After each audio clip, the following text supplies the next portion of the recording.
हम लोग शुरुआत वहीं से करेंगे क्योंकि हम चाहेंगे कि ऐसा स्ट्रक्चर बनाएं जिस स्ट्रक्चर से ही आप लोग हर चीज को समझ सके, हर चीज को रिलेट कर सके। क्योंकि देखो यहां पर टर्म पढ़ना इंपॉर्टेंट नहीं है कि हम आपको ये बता दें कि ये कोण होता है, ये न्यून कोण होता है, ये अधिक कोण होता है, ये समांतर रेखा होती है, ये लंबवत रेखा होती है। हम एक टर्म बताना इंपॉर्टेंट नहीं है, एक दूसरे के साथ रिलेट करना बड़ा इंपॉर्टेंट है। तो आप सीक्वेंस को, पैटर्न को एक एक करके क्लासिफाइड फॉर्म में समझते जाए। तो पहला आपके पास स्क्रीन पे एक शब्द लिखा होगा, दैट इज कॉल्ड ज्योमेट्री, ज्यामिति कहते हैं। इसके बारे में एक लाइन मैंने लिखा, it's a branch of mathematics, गणित की यह शाखा है, गणित की शाखा जिसका कंसर्न किया जाता है with the shape of individual objects and the properties of surrounding space. अब यहां पर आपको लगी है इंग्लिश थोड़ा सा इसके डिफिनेशंस में, बट मैं आपको एक्सप्लेन करके बताऊं कि मैं जब ज्योमेट्री की बात करूंगा तो मैं इसको कहूंगा it's called geo plus metron. Geo plus metron, basic definition की बात करिए, ज्यादा जो लिखी पढ़ी डेफिनेशन होती है वो समझ में नहीं आती है। जियो का जो बेसिक अर्थ होता है वो होती है अर्थ, अर्थ मतलब आप जानते हैं पृथ्वी। मिट्रियान का अर्थ जो होता है, मिट्रियान का जो अर्थ होता है वो होता है मीजरमेंट। मीजरमेंट, मीजरमेंट मीन्स क्या होता है बताइए? मापन। अर्थात इनका जो भी कहना है वो भी सही है कि जो भी न्यूमेरिकल एक्टिविटी होती है वो मैथमेटिक्स के थ्रू ही परफॉर्म्ड होती है। तो यह भी एक मैथमेटिक्स की ब्रांच है जिसका यूज किया जाता है किसी भी एक इंडिविजुअल ऑब्जेक्ट्स। अब ऑब्जेक्ट्स का मतलब जैसे हम खुद ऑब्जेक्ट्स है, मेरे हाथ में पेन है वो भी ऑब्जेक्ट्स है। हम कोई चीज को रख दे कहीं पर, कोई चीज का उपयोग कर ले, वो एवरीथिंग इज द ऑब्जेक्ट। इसके साथ साथ एक लाइन इसने लिखा है, the properties of the surrounding space, हमारे आसपास की जितनी भी हमारे परिवेश में, हमारे आसपास के इन्वायरमेंट में जितना कुछ भी अवेलेबल है, वो चाहे फिगर के फॉर्म में हो, चाहे वो फिगर मतलब डॉटेड हो, चाहे प्लान्ड हो, चाहे प्लॉटेड फिगर हो, चाहे रखा गया कोई ऑब्जेक्ट है, मतलब एवरीथिंग। जैसे आप सराउंडिंग में अगर सोचोगे तो आपको आसपास घर पे दीवारों पर कुछ पेंटिंग नजर आ रही होगी, कुछ फिगर नजर आ रहा होगा, कुछ सीनरीज नजर आ रही होंगी, या पेन से आप कॉपी पर लिख रहे होंगे, पेन का उपयोग कर रहे होंगे, कॉपी का उपयोग कर रहे होंगे। दो ही चीजों को समझिए, सब कुछ क्लियर हो जाएगा। तो आपने किसी एक फिगर को प्लॉट करना शुरू किया, मतलब जो आप लेटर लिख रहे हैं वो भी एक फिगर ही है, और जिस पे लिख रहे हैं वो एक ऑब्जेक्ट है, जिससे लिख रहे हैं वो एक ऑब्जेक्ट है। तो चाहे वो फिगर हो जो प्लॉटेड है, चाहे वो ऑब्जेक्ट हो जिसका उपयोग आप कर रहे हैं, हर प्रकार की इन वस्तुओं के मैथमेटिकल मीजर, उनकी प्रॉपर्टीज का एक्सप्लेनेशन, उनके बारे में समझाना, यह सब कुछ किसका काम है? ज्योमेट्री का काम है। मतलब इस पृथ्वी, इस धरती पर जितना कुछ भी न्यूमेरिकल एक्टिविटीज हो सकती है, किसी भी ऑब्जेक्ट को लेकर के, किसी फिगर को लेकर के, किसी शेप संरचना को लेकर के, आकृति या बनावट को लेकर के, उनके अंदर जितनी भी प्रॉपर्टीज, जितनी भी लीमा, जितने भी उनके अंदर एक्सिम होंगे, जितना भी कुछ थ्योरम होगा, उस सब कुछ का डिफिनीशन, उन सब का जो कॉन्सेप्ट है वो कौन देता है? ज्योमेट्री देता है। इतना इंपॉर्टेंट है हमारे लिए। अब ज्योमेट्री की उत्पत्ति कैसे हुई? क्योंकि हमारे यहाँ सीबीएसई बोर्ड या सीबीएसई बेस्ड, आप ऐसे कह सकते हैं कि जो केबीएस का पेपर है वो सेंट्रल, आपको पता है केंद्रीय विद्यालय संगठन का पेपर है, और सेंट्रल एक्टिविटी जो सीबीएसई नॉर्म्स के जो टर्म्स होते हैं, एनसीईआरटी नॉर्म्स होते हैं, उनका उपयोग ज्यादा आपको परीक्षा में दिखेगा। तो आपको भी समझना है कि इसके कुछ अलग अलग यहाँ पर ब्रांचेस भी रही हैं। अगर हम ज्योमेट्री की बात करेंगे तो आपने देखा होगा ज्योमेट्री अलग अलग रिसोर्सेस में हमको, कभी आपने सुना होगा कि आपको जो है प्लेन ज्योमेट्री मिल रही है, कभी आपने सुना होगा कोऑर्डिनेट ज्योमेट्री मिल रही है, उसमें भी 2D फिगर की बात है, 3D फिगर की बात है। कभी आपको इस तरह के अलग अलग कुछ ब्रांचेस है, जैसे हमको शब्द क्लियर हो कि यह कौन से चीज का पार्ट है। यूक्लिडियन ज्योमेट्री, सबसे पहली जो ज्योमेट्री हमको सबसे पहले इंट्रोड्यूस्ड हुई हमारे सामने, ज्योमेट्री की कोडिंग जो की गई सबसे पहले वो आई यूक्लिडियन से। साइंटिस्ट थे बहुत बड़े मैथमेटिशियन जिनका नाम यूक्लिड था। इन्होंने ही ओरिजिनेट किया लगभग 300 बीसी में, और इन्होंने बताया ज्योमेट्री के बारे में, उन्होंने ही फिगर को एक्सप्लेन करना सिखाया, फिगर की प्रॉपर्टीज को समझाया। तो यूक्लिड को ही कहा गया है फादर ऑफ ज्योमेट्री। इन्होंने इंट्रोड्यूस किया हम लोगों के सामने ज्योमेट्री को। बाकी बहुत लोग आए, अलग अलग डिफिनीशंस दिए, अलग अलग कॉन्सेप्ट दिए, अलग अलग यूजेस बताए, लेकिन इंट्रोडक्शन शुरुआत किसने करी? यूक्लिड ने करी। So he was called the father of the geometry. और भी ज्योमेट्रीज हमारे पास आए, बट हमारा यूज क्या है ये हमारे लिए इंपॉर्टेंट है। आपको एनालिटिक की ज्योमेट्री समझ में आई, प्रोजेक्टिव आई, डिफरेंशियल आई, अलग अलग लोगों ने प्रोड्यूस किया, जैसे कि रेन डिस्कार्टेस ने प्रोड्यूस किया, जिगार्ड ने प्रोड्यूस किया, कर्ल फ्रांसिस फ्रेंड्रिच ने प्रोड्यूस किया। बाद में कुछ और जो एडवांस साइंटिस्ट आए जो 19th लगभग सेंचुरी के आसपास, उन्होंने नॉन यूक्लिडियन ज्योमेट्री भी हमारे सामने प्रेजेंट किया। बट हमें जाने के टर्म्स हैं, उपयोग में आते हैं, बट यूजेस की बात किया जाए और सबसे पहले इंट्रोडक्शन की बात किया जाए तो हम सबसे पहली प्रायोरिटी यूक्लिड को देते हैं। यूक्लिड को ही फादर ऑफ ज्योमेट्री बोला जाता है क्योंकि उन्होंने ही इंट्रोडक्शन दिया, उन्होंने इंट्रोड्यूस किया। बाकी सब लोगों ने जब चीजें बन गई तो उसको ऊपर जो है तमाम, जैसे आप देखते हैं कि साइंस में बहुत सारे टर्म्स हैं, वो जब पहले प्रोड्यूस्ड हुआ, पहले बनाया गया, बनाने के बाद उसके ऊपर लोगों ने रिसर्च करना शुरू किया, अलग अलग लोगों ने अलग अलग थ्योरम्स प्रोवाइड करी। वही सेम कॉन्सेप्ट यहां पर भी है, तो सेम चीज है, आप लोग नोट कर लीजिएगा। यहां पर इस तरह से कुछ अलग अलग ब्रांचेस हैं। अब हमारे मन में, दिमाग में हमारे ये बात आती है कि हमको कैसा उपयोग, मतलब ज्योमेट्री बेसिकली हमें किस प्रकार का यूज हमारे लिए देता है। मैं आपको सबसे पहले और स्टार्टिंग में भी मैंने बताया कि ज्योमेट्री का जो यूज है वो किसी फिगर, मतलब आकृति की बनावट, संरचना, मतलब उसका शेप एंड स्ट्रक्चर, और उसका मेजरमेंट। मतलब कोई भी आकृति होगा तो आकृति की दो चीजें क्या क्या, देखिए ध्यान से, शेप एंड मेजरमेंट, ठीक है। अर्थात उसकी बनावट को लेकर के और उसके मापन को लेकर के, बनावट को लेकर के और उसके मापन को लेकर के हमें एक कॉन्सेप्ट प्रोवाइड करता है, एक थीम देता है। तो हमें सबसे ज्यादा जो फोकस्ड होना होता है वो फिगर के बारे में होना होता है। हमें समझें कि हम कितने प्रकार के फिगर यूज कर सकते हैं, उपयोग में ला सकते हैं। मैंने जैसे आपको बताया कि ज्योमेट्री क्या है, ज्योमेट्री का उपयोग बेसिकली जो इसका यूज है, बाकी तो जो थ्योरी है, इतिहास है, वो तो आप लोग जान ही रहे हैं, समझ ही लेंगे, और उसका बहुत टर्म भी नहीं, बस वो शब्द आपको क्लिक ही रहे। कभी कभी उसका जस्ट यूज समझ लिया जाता है, पूछ लिया जाता है, तो इसलिए आपके दिमाग में वो रहे, इसलिए मैंने वो बातें आपको बता दी। बाकी मैंने बताया कि इसका जो मेन पर्पज है वो किसी भी आकृति, फिगर की शेप अर्थात उसकी बनावट, संरचना, और उसके मेजरमेंट अर्थात उसमें जितने भी टर्म्स का उपयोग किया जाता है, जैसे उस फिगर को बनाया जाता है, उनके सभी मेजरमेंट का जो कॉन्सेप्ट है, कंसर्न है, वो ज्योमेट्री के अंडर आता है। तो ज्योमेट्री या अब सबसे मेन हमारा ऑब्जेक्टिव क्या हो गया, to understanding about a figure. तो फिगर को लेकर के अलग अलग प्रकार के नेचर हैं, अलग अलग प्रकार के थॉट्स हैं। फर्स्ट ऑफ ऑल मैं बताता हूं कि दो तरह के फिगर को हम लोग ओरिजिनेट करते हैं, 2D एंड 3D। आपने सुना होगा 2 dimensional figure and 3 dimensional figure. एक ऐसा फिगर जिसको केवल प्लॉट करते हैं, ध्यान से देखिएगा। जैसे हमने किसी भी शब्द को ये बोर्ड पे लिख दिया, इस सरफेस है हमारे सामने एक बोर्ड पर, इस पर मैंने किसी चीज को लिख दिया, बेसिकली ऐसे नाम हमने ऐसे जनरेट कर दिया, या हमारे फर्श पर हमने कुछ डिजाइन कर दी।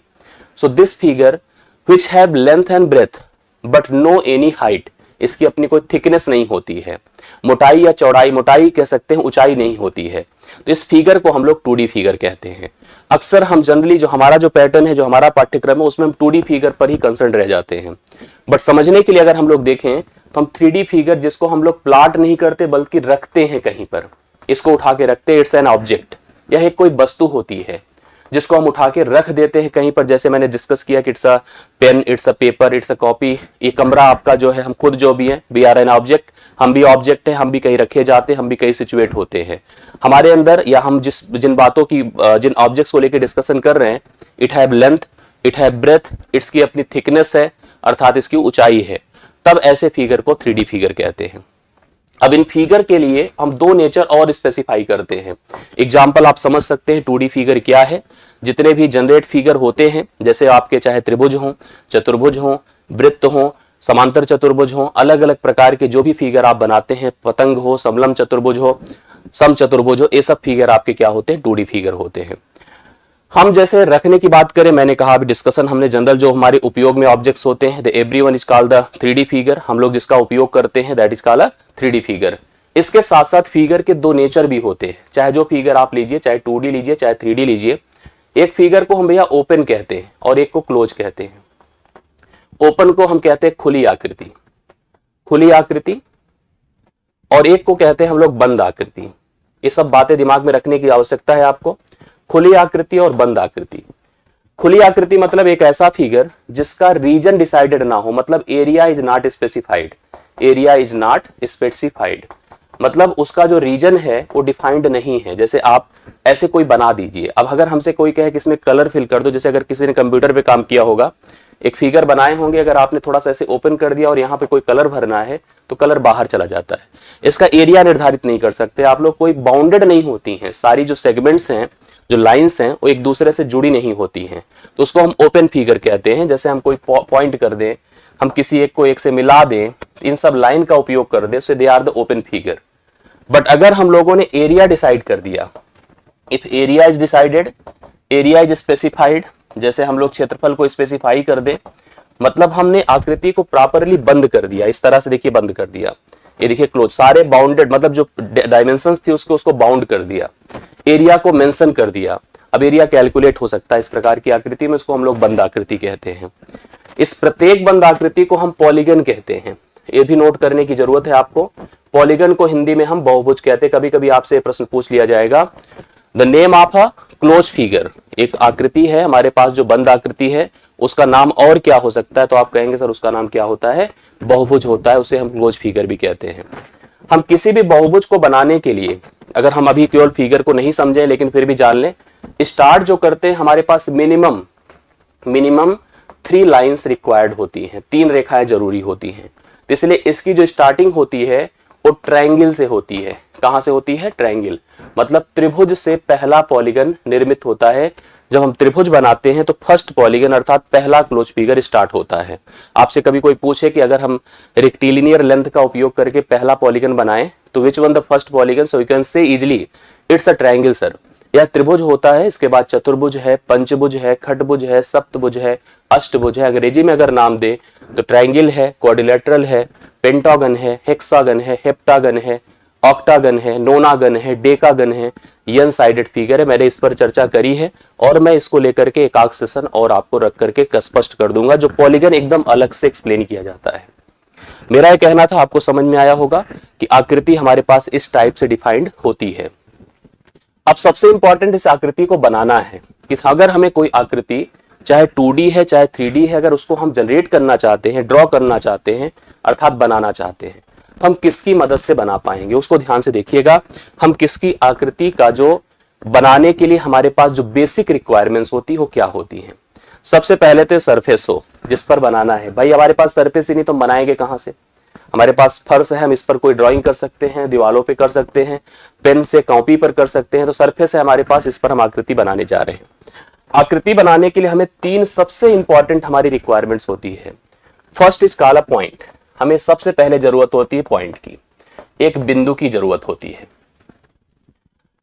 पहला हमारी रिक्वायरमेंट हो गई अ पॉइंट, जो कुछ ऐसे डॉटेड होता है। आप समझिएगा, अगर ये पॉइंट है तो इसकी ना तो कोई लंबाई है, ना कोई चौड़ाई है, ना कोई ऊंचाई है, no length, no breadth, no height. ध्यान दीजिएगा, ना कोई लंबाई, ना कोई चौड़ाई, ना कोई ऊंचाई। 2 पॉइंट्स मिलाते हैं तो बनता है लाइन, ठीक है। 2 पॉइंट मिलाते हैं तो बनती है लाइन। अब हमारे पास अगला बना रेखा। हमने कहा 2 बिंदुओं को जब आपने मिलाया तो we have a line, we have a line. हाँ, ये अलग बात है कि रेखाएं जो होती हैं वो डिजाइन की जा सकती है 2 प्रकार से। एक रेखा होती है कर्व्ड, कर्व्ड मतलब वक्र रेखा, और दूसरी होती है रेक्टिलिनियर मतलब स्ट्रेट लाइन, स्ट्रेट लाइन, अर्थात इसको हिंदी में कहते हैं सरल रेखा, सीधी रेखा, सरल रेखा, जो भी आप नाम दे दीजिए। मतलब आपको सबसे पहले जरूरत होती है बिंदु की। 2 बिंदुओं को मिलाते हैं तो बनती है रेखा। रेखाएं भी 2 प्रकार की होती है, वक्र रेखा जो कि तिरछी जैसे वृत्त बनता है, पैराबोला, हाइपरबोला, एलिप्स आपने पढ़ा होगा, सुना होगा, ना पढ़ा होगा तो उनको जो हम कर्व के फॉर्म से अगर किसी भी लाइन का उपयोग करते हैं, ऐसे घुमा के बनाते हैं, तो that is called the curved line.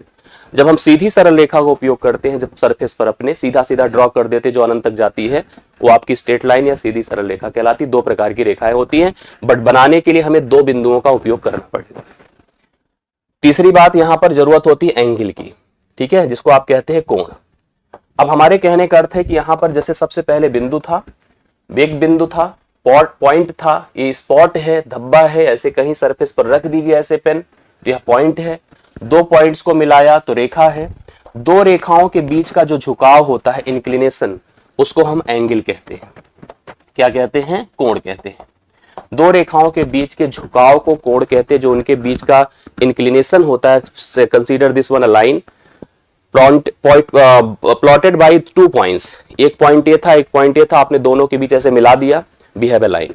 हमने कहा एक लाइन और ले लो, ऐसे आपने मिला दिया, इंक्लिनेशन दोनों के बीच का एक सर्टेन झुकाव बनकर आया, this inclination is called a angle, उसको आप कहते हैं कोण। हम सबको समझाते हैं, लेकिन आप ध्यान दीजिए, कोई भी फिगर बनेगा be required all the three things, हमें इन तीन चीजों की आवश्यकता होगी। आपसे कभी पूछा जाएगा एग्जाम में कि for to construct a figure what the basic three things are required, कौन सी तीन मुख्य जरूरी चीजें हमारे लिए आवश्यक हैं। तो हमें बिंदु की जरूरत है, जो कि एक स्पॉट होता है जिसकी अपनी ना कोई लंबाई, ना कोई चौड़ाई, ना कोई ऊंचाई होती है। इसके बाद दो बिंदुओं को मिलाने से एक रेखा बनती है। रेखा दो प्रकार की होती है, दिमाग में रखिएगा, कर्व और स्ट्रेट। दो रेखाओं के बीच के झुकाव को, कोण को, जो झुकाव होता है उसको हम लोग कोण कहते हैं, इंक्लिनेशन कहते हैं, वो झुकाव, और वही हो गया कोण। कंफर्म हो गई बातें? मतलब आपको फिगर बनाना है, तीन चीजों की आवश्यकता है। अब इन तीनों में एक एक को समझते हैं, जहां से क्वेश्चन बन सकता है। थोड़ा सा प्रॉपर्टी समझे रहेंगे तो हम लोग क्वेश्चन को कंफर्म कर लेंगे, कोई दिक्कत की बात नहीं आएगी। First of all discussing about a point. Point क्या है? पॉइंट मैंने आपसे डिस्कस किया कि वैसी ज्यामितीय आकृति जिसकी ना तो लंबाई, ना तो चौड़ाई, ना ऊंचाई, नो लेंथ, ध्यान से देखिएगा, no length, no breadth, no height, no height. It's a spot, एक पॉइंट होता है, धब्बा, इसको स्पॉट कह सकते हैं, जो किसी प्लेन सरफेस पर रखा जाता है। इट्स आल्सो अ फिगर, याद रखिएगा, यह भी क्या होता है? एक फिगर होता है, यह भी एक आकृति होती है। इसमें भी कोई दिक्कत की बात नहीं, यह भी एक आकृति होती है जिसकी ना लंबाई है, ना चौड़ाई है, ना तो ऊंचाई है। ये हो गया हमारे पास एक पॉइंट। अब पॉइंट को लेकर के कुछ बेसिक कंसर्न हम लोग को डिस्कस करने, वो भी ध्यान से देखिएगा और आप लोग अपनी जरूरत के हिसाब से बताइए। सबसे पहले पॉइंट आपने देखा, मेंशन किया मैंने, एक बिंदु से, अगर मान लीजिए मेरे पास एक पॉइंट है, हमसे कहा गया अनगिनत रेखाएं, सरल रेखाएं गुजर सकती हैं। Infinite numbers of straight line can be passes from a point. आप ध्यान से देखिएगा, infinite number of lines can be passes through a line, through a point, मतलब एक बिंदु से होकर के अनगिनत रेखाएं आप गुजार सकते हैं। एक बिंदु से कभी पूछा जाता है कि how many lines can be passes through a point, तो आप बता सकते हैं कि एक बिंदु से आप अनगिनत रेखाएं गुजार सकते हैं, जैसा कि मैंने आपको बता दिया। पहला पॉइंट हो गया। दूसरा देखिए, एक सरल रेखा पर, अब मान लो अगर हमने एक रेखा बना ही दिया है, एक रेखा है, तो उस रेखा पर अनगिनत बिंदु हो सकते हैं। मतलब किसी एक रेखा पर अनगिनत बिंदु हो सकते हैं। इनफाइनाइट नंबर ऑफ, ध्यान से देखिए, infinite number of point exist on a line. ठीक है, एक रेखा पर अनगिनत बिंदु, मतलब दो बिंदुओं को मिलाने से रेखा भले बनती है, बट उस रेखा पर याद रखिएगा आप अनगिनत बिंदु ड्रॉ कर सकते हैं। मतलब वह रेखा अनगिनत बिंदुओं से होकर गुजरती है। जैसे कोई पूछ ले, भैया अगर एक रेखा है जो कि दो बिंदुओं से मिलकर बनी है, और कितने बिंदु इस पर स्थित हो सकते हैं, तो आप कह दीजिएगा sir there may be the infinite number of points can be plotted on a line. मतलब उस रेखा पर गुजार सकते हैं, रख सकते हैं infinite number of a point. अगला देखिएगा, दो बिंदुओं से होकर केवल एक सरल रेखा। अभी सबसे इंपॉर्टेंट लाइन है यहां पर, अगर हमारे पास दो बिंदु हैं, दो बिंदुओं से मैंने कहा कि अगर हम सरल रेखाओं के गुजारने की बात करें कि कितनी, जैसे एक प्रश्न बहुत पूछा जाता है, हाउ मेनी स्ट्रेट लाइन या हाउ मेनी लाइंस। देखिए दो शब्द आता है, दो बिंदु हैं, मुझसे पूछा कि रेखाएं गुजारो, कितनी रेखाएं जा सकती हैं। तो मैंने कहा सर पहले तो ये जा सकती है, फिर कहा किसी ने सर ये भी तो जा सकती है, ये भी जा सकती है, ये भी जा सकती है, ये भी जा सकती है। बट अगर सरल रेखा की बात किया जाए तो सरल रेखा तो केवल एक होती है। देखिए लिखा है साफ साफ, दो बिंदुओं से केवल एक सरल रेखा गुजर सकती है।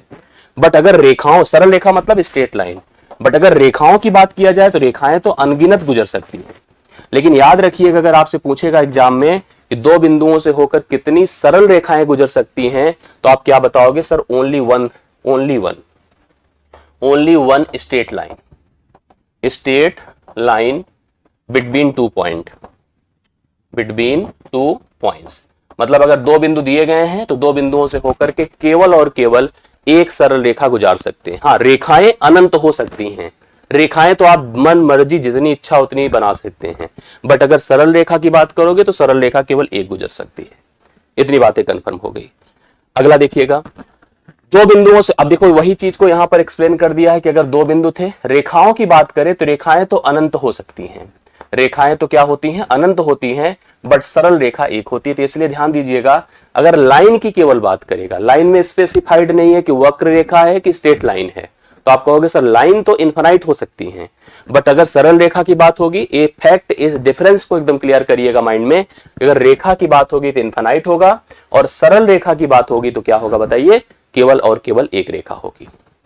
अगला देखिएगा, यदि दो सरल रेखाओं के शीर्ष बिंदु उभयनिष्ठ है, मतलब देखिए ध्यान से, ये हमारे पास एक रेखा है और एक रेखा और है, दोनों के, भाई रेखा को बनाने के लिए हमें किसकी जरूरत होती है, वर्टिसेस की, पॉइंट की, पॉइंट से ही तो रेखाएं बनती हैं। ये रेखा थी, एक रेखा थी, इन दोनों रेखाओं, अगर इसका नाम यल है, इसका नाम यम है, तो दोनों का जो वर्टेक्स है, वर्टेक्स का मतलब होता है शीर्ष बिंदु, अगर उभयनिष्ठ है, उभयनिष्ठ मतलब देखिए आपने कॉमन देखा है, इन रेखाओं को एडजेसेंट लाइन कहते हैं, अर्थात संगत रेखा कहते हैं। जब भी कभी किन्हीं दो रेखाओं के उभयनिष्ठ, मतलब वो जो उनका शीर्ष बिंदु है, मतलब उसका हम एक तरह से वर्टेक्स कह सकते हैं, शीर्ष बिंदु को हम वर्टेक्स कहेंगे, अगर वो उभयनिष्ठ अर्थात कॉमन है, तो इन दोनों रेखाओं को हम एडजेसेंट रेखा अर्थात संगत रेखा कहते हैं।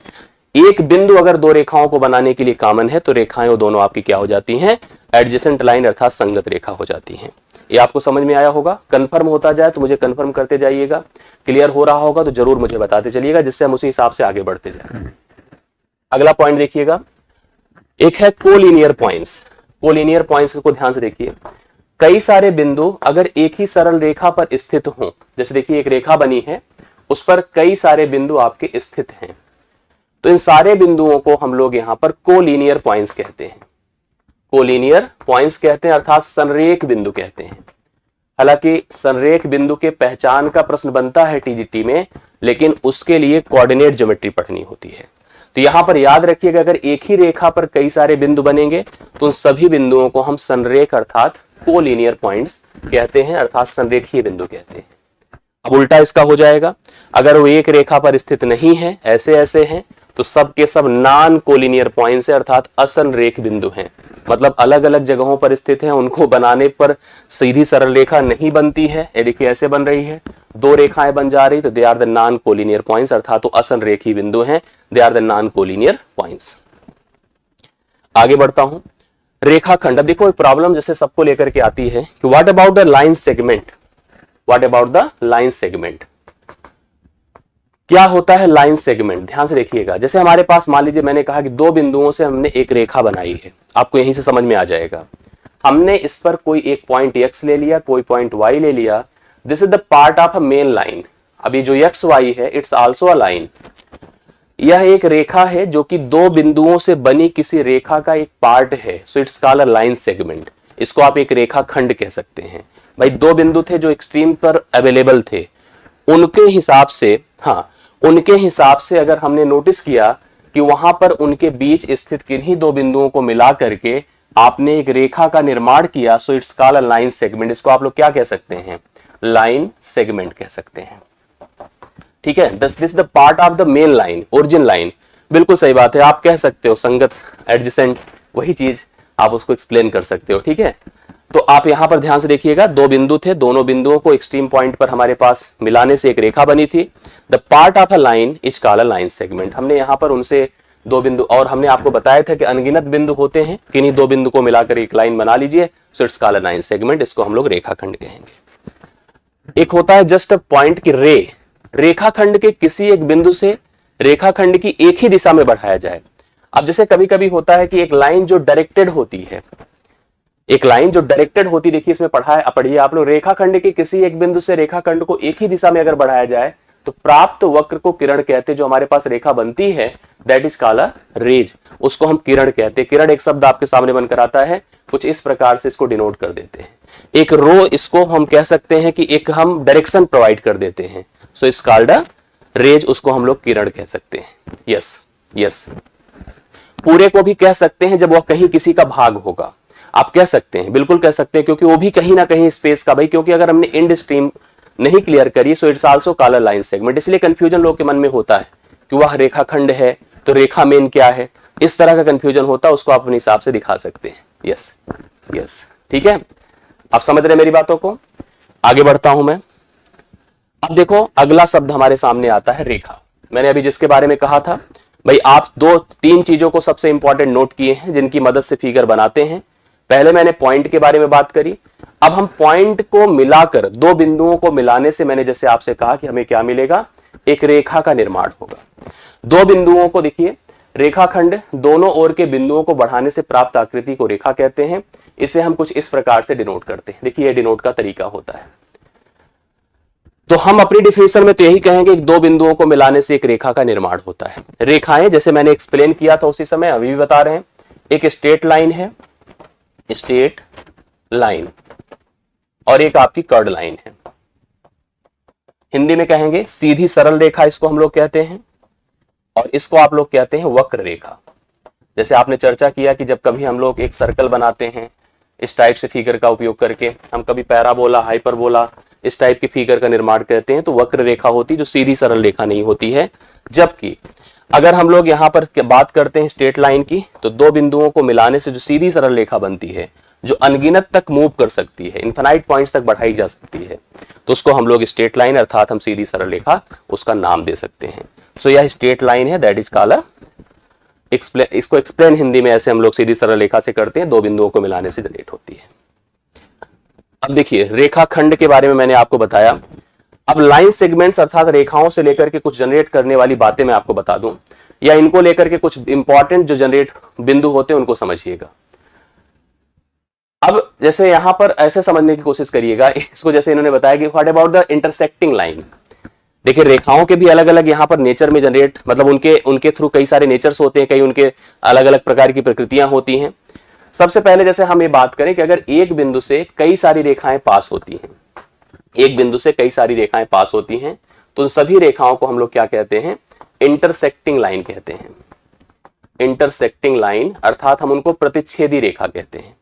दो रेखाएं, दो से ज्यादा रेखाएं किसी बिंदु से होकर गुजरती हैं तो सबकी सब इंटरसेक्टिंग लाइन कहती हैं। यहां पर उनको हम प्रतिच्छेदी रेखा कह सकते हैं। क्लियर हो गई बातें? अच्छा, हम कर देते हैं, अभी वो शब्द आ रहे हैं कि एकदम टेंशन मत लीजिए, मैं बता रहा हूं। सरल रेखा के किसी बिंदु को मिलाने वाली अन्य रेखा रेखीय युग्म बनाती है। जैसे आप यहां पर ध्यान से देखिएगा कुछ बातें, जैसे अगर मान लो हमने एक रेखा जनरेट करी, अब यहां पर किसी एक बिंदु की बात करें तो यहां से जैसे इसने बताया कि सरल रेखा के किसी बिंदु को मिलाने वाली, अब यहां पर एक बिंदु है जिसको मिलाने वाली कोई एक अन्य रेखा हो। जैसे आपने एक सरल रेखा बनाई, इसका अपना एक पॉइंट है, यहां पर एक कोई अन्य रेखा आई जिसने एक जा करके इस पर एक, मतलब एक से ध्यान से देखिएगा, हमारे पास पहले तो एक सरल रेखा है, उसका अपना एक मतलब एग्जैक्ट पॉइंट है, उस पॉइंट को मिलाने वाली कोई अन्य एक रेखा थी, वो आकर के रेखीय युग्म बनाती है, जिसको हम कहते हैं linear pair. Linear pair, linear pair अगर मान लो यहां पर ए है दूसरा बी है, तो हमेशा ए प्लस बी 180 डिग्री के बराबर होता है। ये देखिए लिखा भी होगा, किसी बिंदु पर बना कोण, जो हमारे पास रेखा पर बना बिंदु होता है उस पर बना कोण किसके बराबर होता है, 360 डिग्री।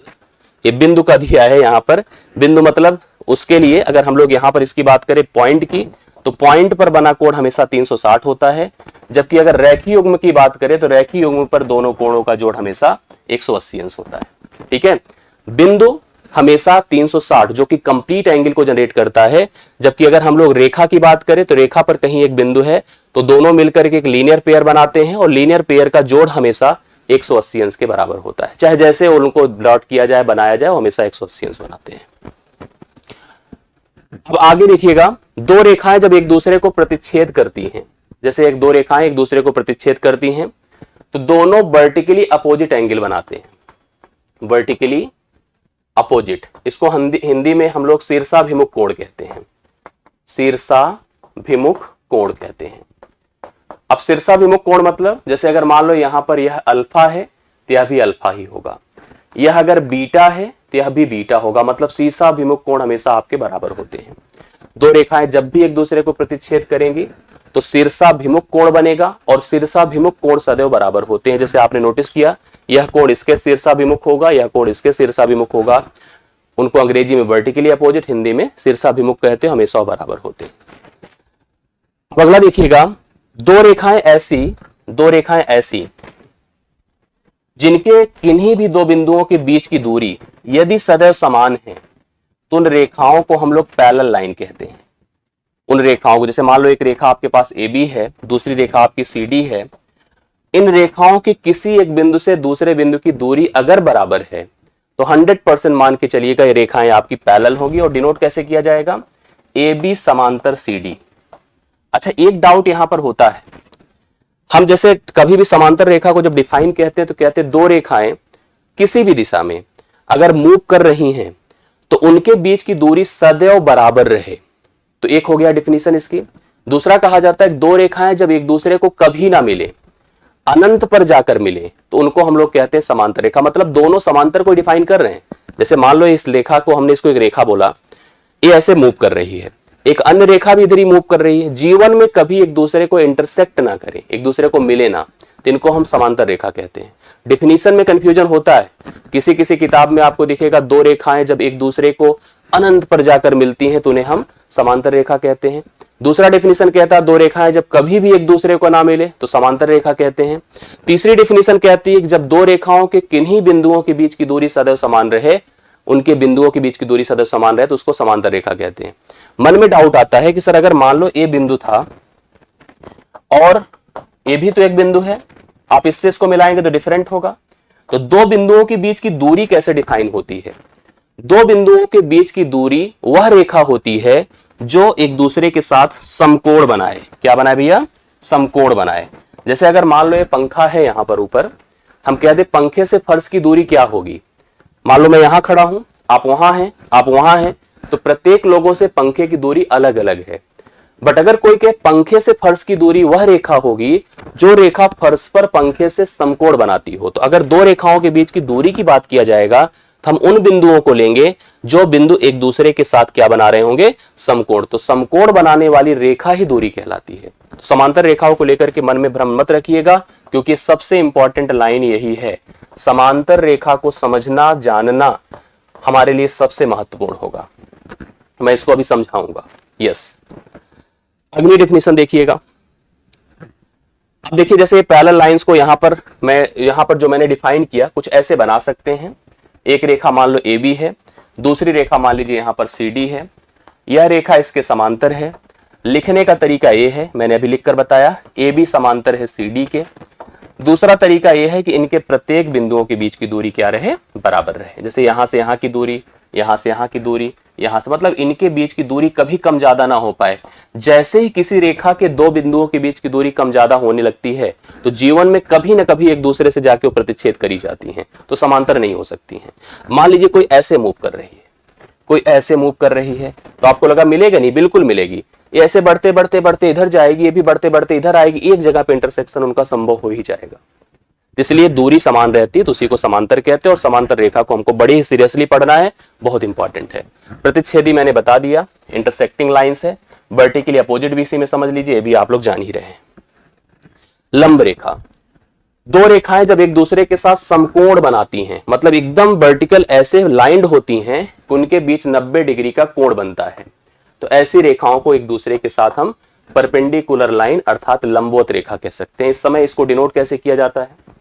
कहा जाएगा AB, जैसे आप ऐसे ध्यान दीजिएगा, एक रेखा A है, एक रेखा इस पर आए, ऐसे समकोण बनाए। मान लीजिए यह रेखा AB है, दूसरी रेखा आपकी मान लीजिए PA है, तो हम कहेंगे जो PA है परपेंडिकुलर है AB के ऊपर। यहां पर आप इसको कह दीजिएगा, ऐसे मत सोचिएगा।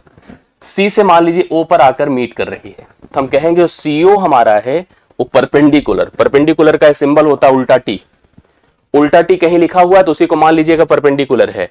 मतलब CO जो है AB पर समकोण बना रहा है, CO is perpendicular on AB, तो आप बता सकते हैं इट्स परपेंडिकुलर। अगर ऐसे D से जाकर के इस पर मीट कराएं तो यह भी देखिए हर जगह पर समकोण ही बना हुआ है। तो दो रेखाएं जब एक दूसरे के साथ समकोण बनाती हैं तो एक दूसरे की लंबवत रेखा कहलाती हैं। जो समकोण बना रही रेखा वो अपोजिट T के साथ डिनोट की जाती है, लंबवत दिखाती है। संगामी, कंकरेंट लाइंस, मतलब जब एक दूसरे कई सारी रेखाएं जब एक ही बिंदु पर आकर मीट करती हैं, मिलती हैं, तो they are called concurrent line, इन्हें हम संगामी रेखाएं कहते हैं। इनको भी याद रखिएगा, जब कई सारी रेखाएं एक ही बिंदु पर प्रतिच्छेद करती हैं तो सब की सब, क्योंकि उनके पास एक कॉमन वर्टेक्स होता है, कॉमन बिंदु होता है, तो कंकरेंट लाइन कहलाती हैं। उनको हम लोग डिफाइन कर सकते हैं, संगामी रेखा कह सकते हैं। तिर्यक रेखा आप समझिए, कई सारी रेखाओं को प्रतिच्छेद करने वाली एक रेखा को हम तिर्यक रेखा कहते हैं, जो समांतर रेखाओं को भी प्रतिच्छेद करती है, असमांतर को भी करती है। अभी इसको लेकर के थोड़ा सा वेट करिए तो मैं और समझा रहा हूं। अब अगला शब्द आता है, मैं इसको अपने हिसाब से समझाता हूं, आप ध्यान से देखिएगा। मैंने आपसे कहा कि दो रेखाएं जो दो बिंदुओं को मिलाने से बने हुए थे, उनके बीच के झुकाव को हम कोण कहते हैं। मेरी बातों को खूब ध्यान से सुनिएगा, मैं थोड़ा इसको अपने हिसाब से समझाऊंगा, ज्यादा अच्छा क्लियर होगा। आप पॉइंट करिएगा एंगल, ठीक है, जिसको आप कहेंगे कोण। मैंने कहा दो रेखाओं के झुकाव को कोण कहते हैं। एक रेखा ये थी, एक रेखा अन्य थी, दोनों के बीच का जो इंक्लिनेशन है उसको हमने कोण कहा।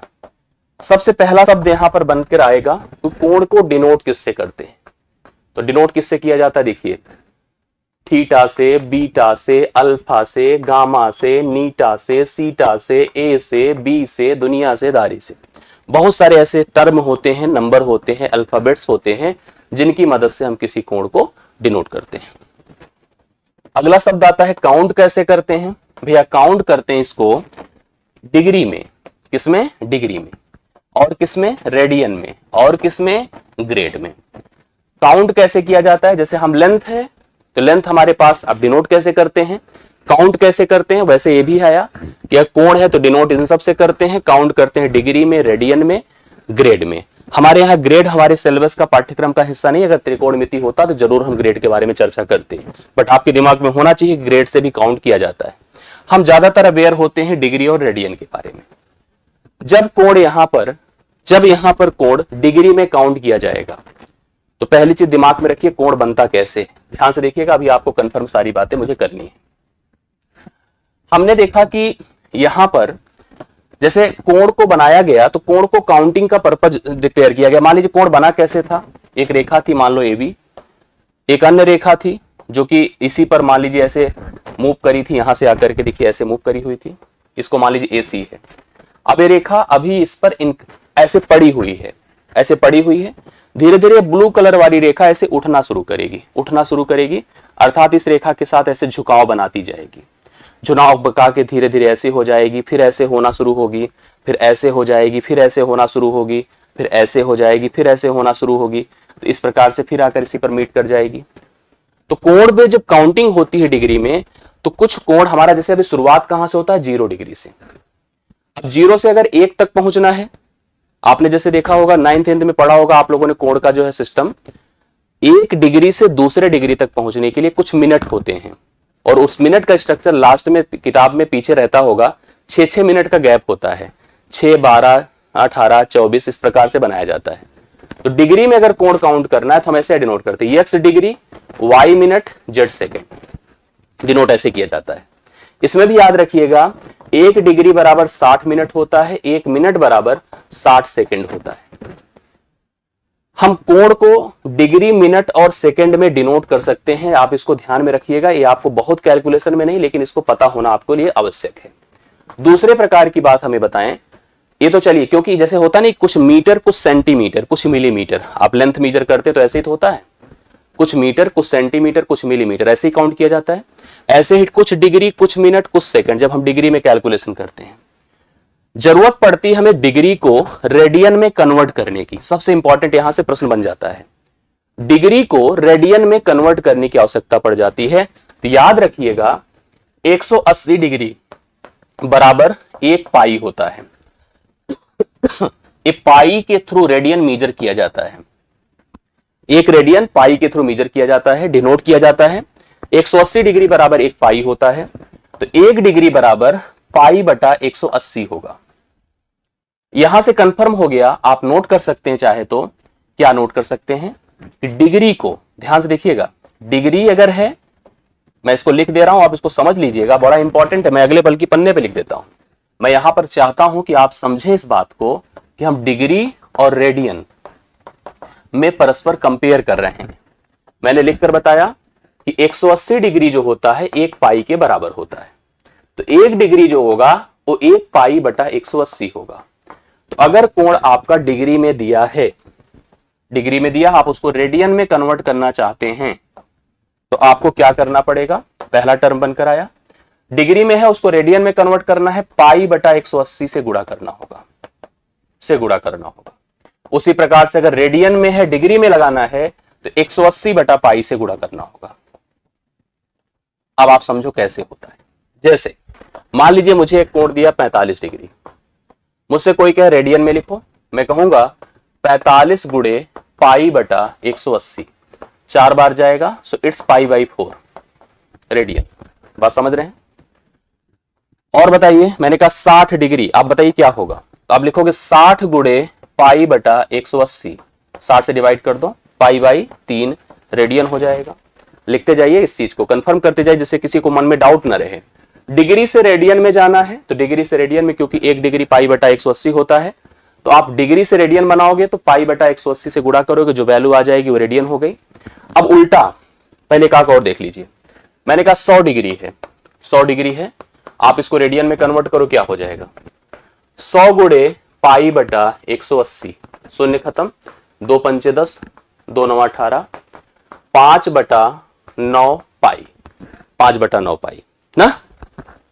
ऐसे और बताइए, 135 डिग्री, 135 गुणे पाई बटा 180 ना, कितने से कट रहा है?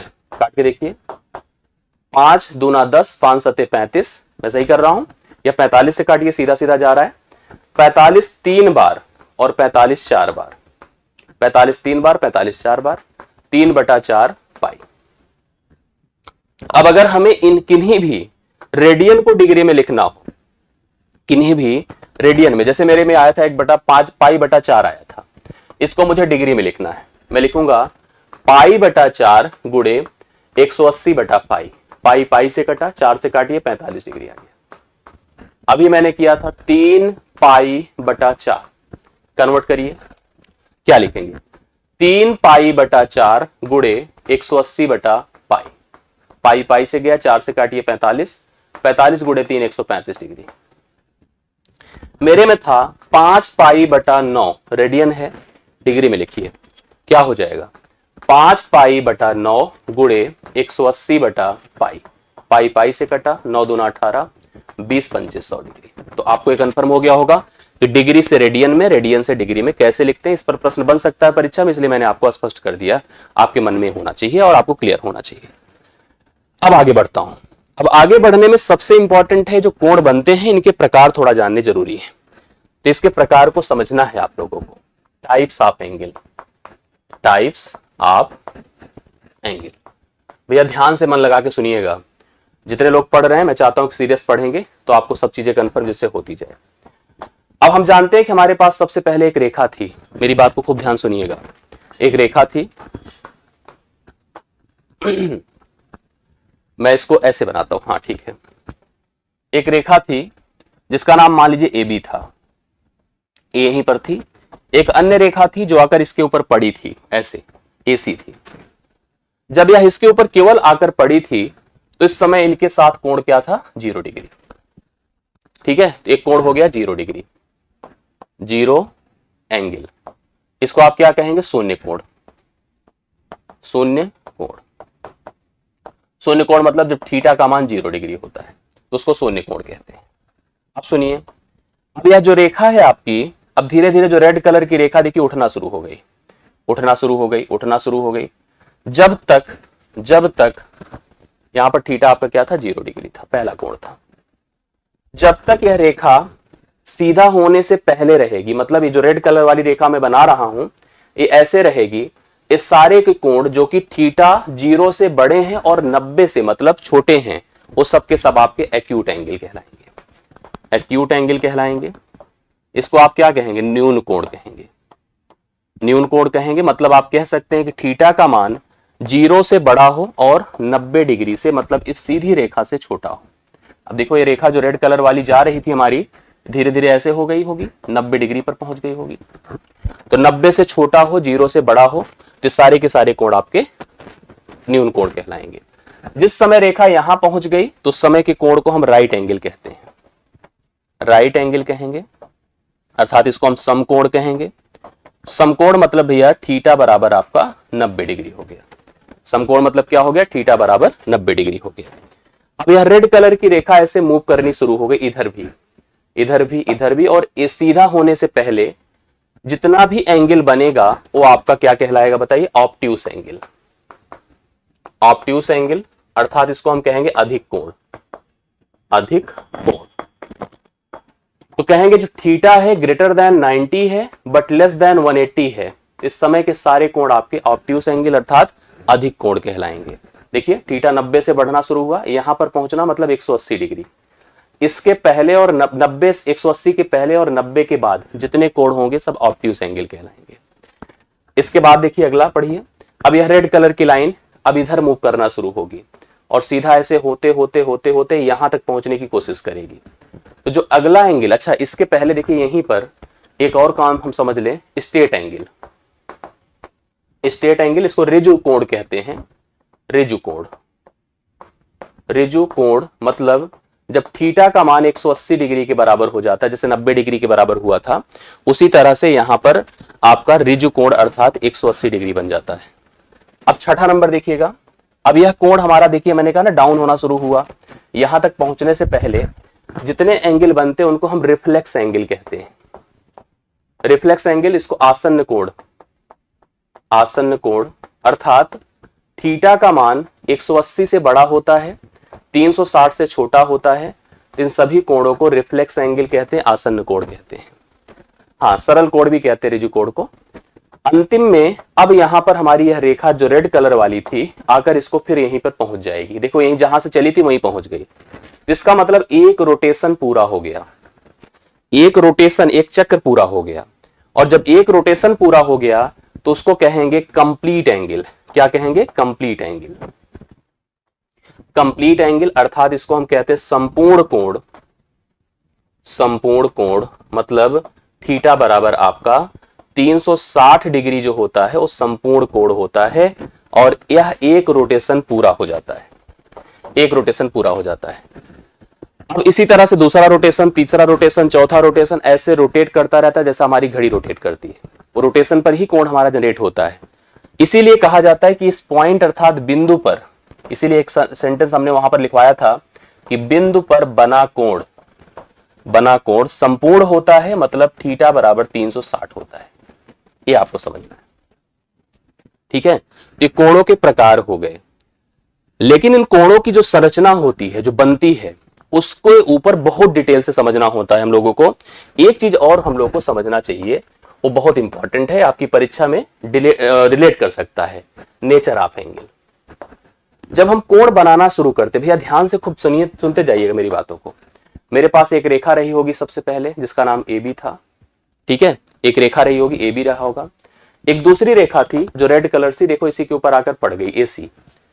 एक तरीका था कि हम कोण को इधर मूव कराएं, रेखा को जो अपनी रेड कलर वाली है ऐसे ऐसे ऐसे मूव कराएं। घड़ी अपनी उठा के देखिए, तो घड़ी में आपकी जो सुई होगी सामने अगर लगी होगी तो कैसे मूव कर रही है? ऐसे ऐसे, मतलब घड़ी हमारी इधर मूव करती है, बट ये रेखा हमारी इधर जा रही है, इसको कहते हैं एंटी क्लॉकवाइज। एंटी क्लॉकवाइज अर्थात घड़ी की दिशा के विपरीत चलती है। जब घड़ी की दिशा के विपरीत जाती है तो जो कोण हमारा होता है वो पॉजिटिव होता है। बट कभी कभी यही रेखा जो रेड कलर वाली है इधर मूव करना शुरू करती है, यह क्लॉकवाइज होता है, इसको कहते हैं क्लॉकवाइज। क्लॉकवाइज जब भी कभी एंगल जनरेट होगा तो कोण हमारा क्या होगा भाई? नेगेटिव होगा। इसको आपको दिमाग में रखना है कि कोण कब पॉजिटिव बनता है, कब नेगेटिव बनता है। तो आप कह सकते हैं कोण वामावर्त, देखो दो होता है, दक्षिणावर्त वामावर्त, अर्थात एंटी क्लॉकवाइज क्लॉकवाइज। जब भी एंटी क्लॉकवाइज मूवमेंट होगा तो उस समय कोण हमेशा पॉजिटिव बनता है, और जब क्लॉकवाइज मूवमेंट होगा तो उस समय कोण हमेशा कोण हमेशा नेगेटिव बनता है। ये आपके मन में होना चाहिए, ये तैयार होना चाहिए, क्योंकि इस पर भी एक लाइन से प्रश्न पूछा जा सकता है। तो ये कंफर्म हो गया है, क्लॉकवाइज में नेगेटिव और एंटी क्लॉकवाइज में वेरी गुड पॉजिटिव। ये चीजें आपको दिमाग पे रखनी है। मैंने यही चीजें अभी तक पढ़ाई है जो यहाँ पर ऑलरेडी लिखा हुआ है, देख लीजिए आप लोग। कोण के प्रकार में न्यून कोण था, सम कोण था, अधिक कोण था, सरल या रिजु कोण था, बृहद कोण रिफ्लेक्स एंगल था, ठीक है, जिसको आसन्न भी कहते हैं, संपूर्ण कोण था, आसन्न कोण एडजेसेंट एंगल होता है, सॉरी एडजेसेंट होता है।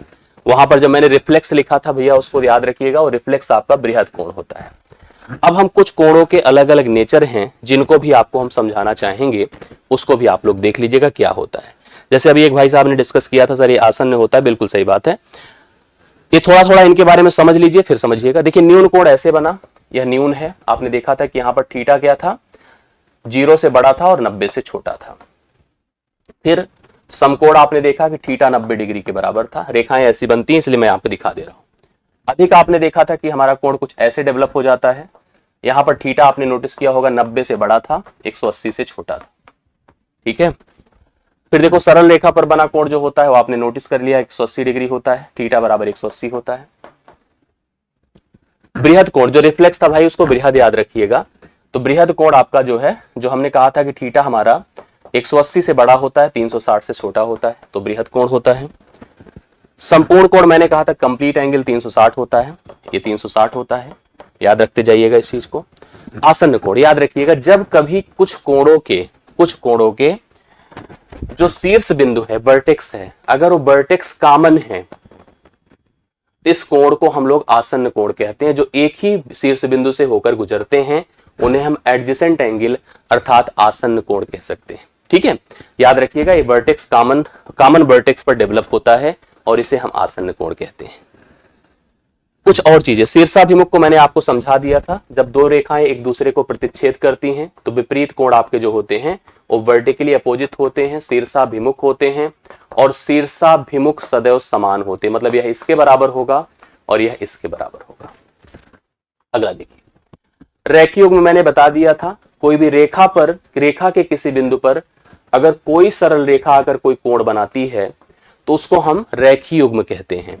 और यहां पर अगर अल्फा है, यहां पर बीटा है, तो भैया अल्फा प्लस बीटा हमेशा 180 डिग्री बनता है। अगर इस सरल रेखा पर दो रेखाएं आकर गुजरती हैं, ध्यान दीजिएगा, सरल रेखा पर, तब भी ध्यान दीजिएगा जितने कोण बनेंगे उनका जोड़ हमेशा 180 डिग्री के बराबर ही होगा।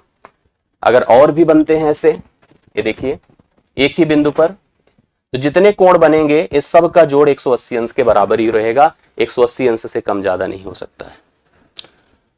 अब देखिए अगला शब्द हमारे सामने जो है कॉम्प्लीमेंट्री एंगल। एक शब्द आपने सुना होगा, मैं इसको ऐसे समझा देता हूं, complementary angle.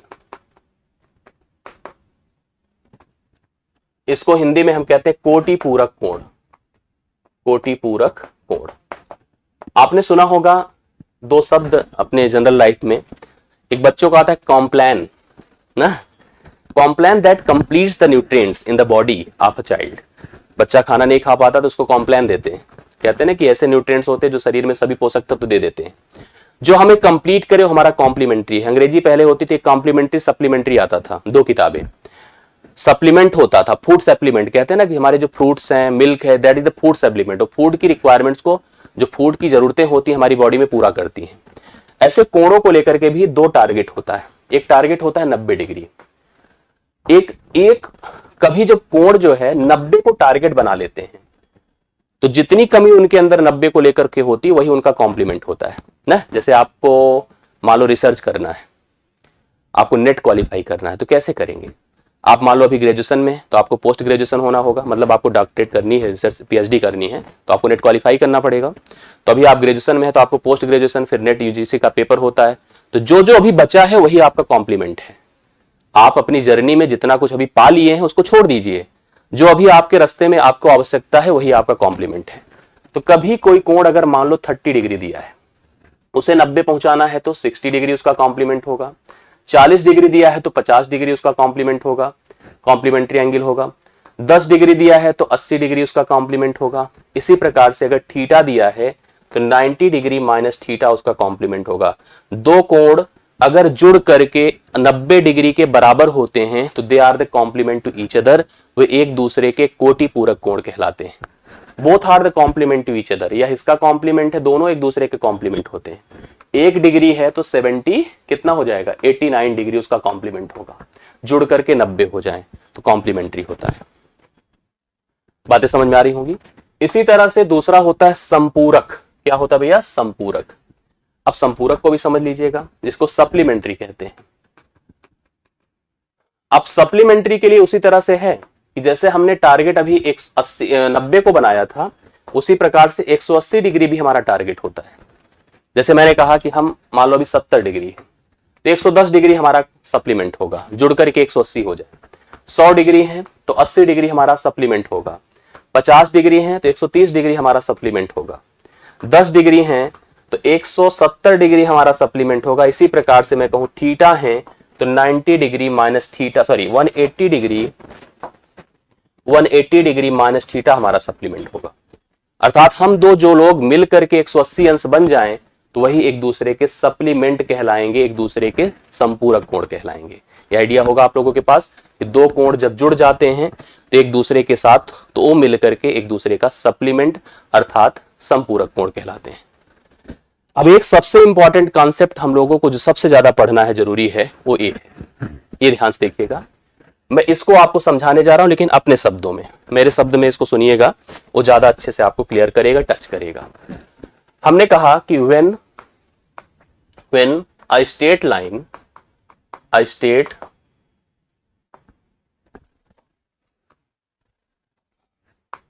when a straight line intersect two parallel lines, अर्थात दो समांतर रेखाओं को जब एक तिर्यक सरल रेखा प्रतिच्छेद करे, दो समांतर रेखाओं को जब, इस सबसे इंपॉर्टेंट है, दो समांतर रेखाओं को जब एक तिर्यक सरल रेखा प्रतिच्छेद करे तो क्या होता है।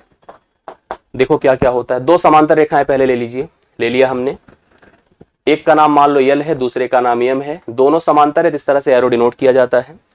एक तिर्यक सरल रेखा इसको प्रतिच्छेद करती है, जैसे ही तिर्यक सरल रेखा ने प्रतिच्छेद किया 8 कोण बनते हैं, 1 number, 2 number, 3 number, 4 number, 5 number, 6 number, 7 number और 8 नंबर, ये 8 कोण बने।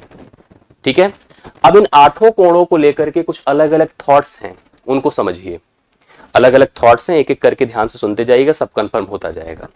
सबसे पहला थॉट आप ध्यान से देखिएगा, सबसे पहले थॉट में होता है अल्टरनेट इंटीरियर। अल्टरनेट इंटीरियर मतलब एकांतर अंतःकोण, एकांतर अंतःकोण समान होंगे। एकांतर अंतःकोण क्या होंगे? समान होंगे। अब सोचो एकांतर अंतःकोण कौन है?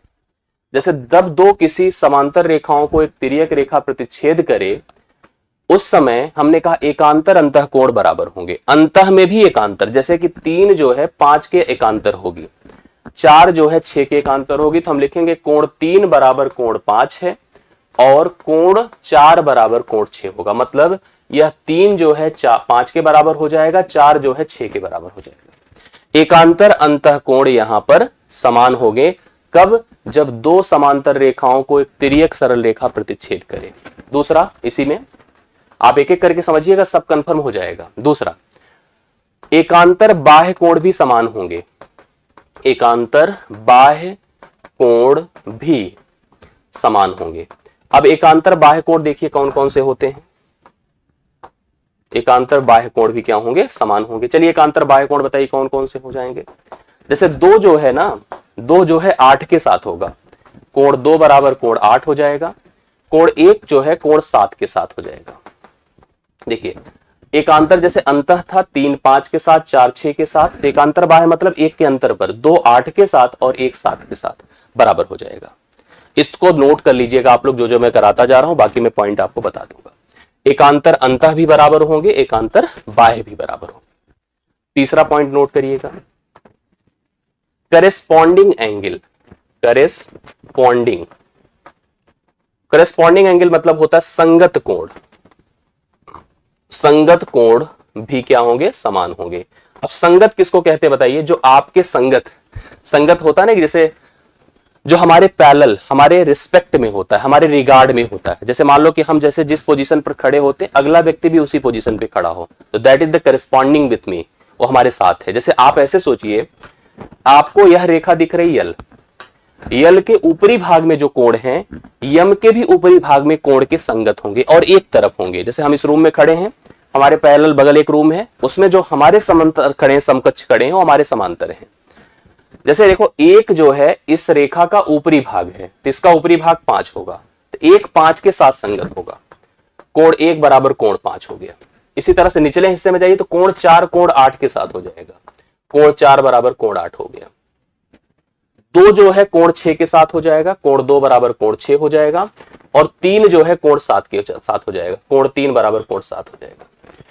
आपने देखा कि करस्पॉन्डिंग एंगल कैसे निकलता है। करस्पॉन्डिंग मतलब जो आपके साथ अलाइंड है। जैसे हम इस रेखा यल की बात करें तो यल के ऊपरी हिस्से में 1 है, उसी के रिस्पेक्ट में यम के ऊपरी हिस्से में 5 है, तो 1 5 के बराबर हो गया।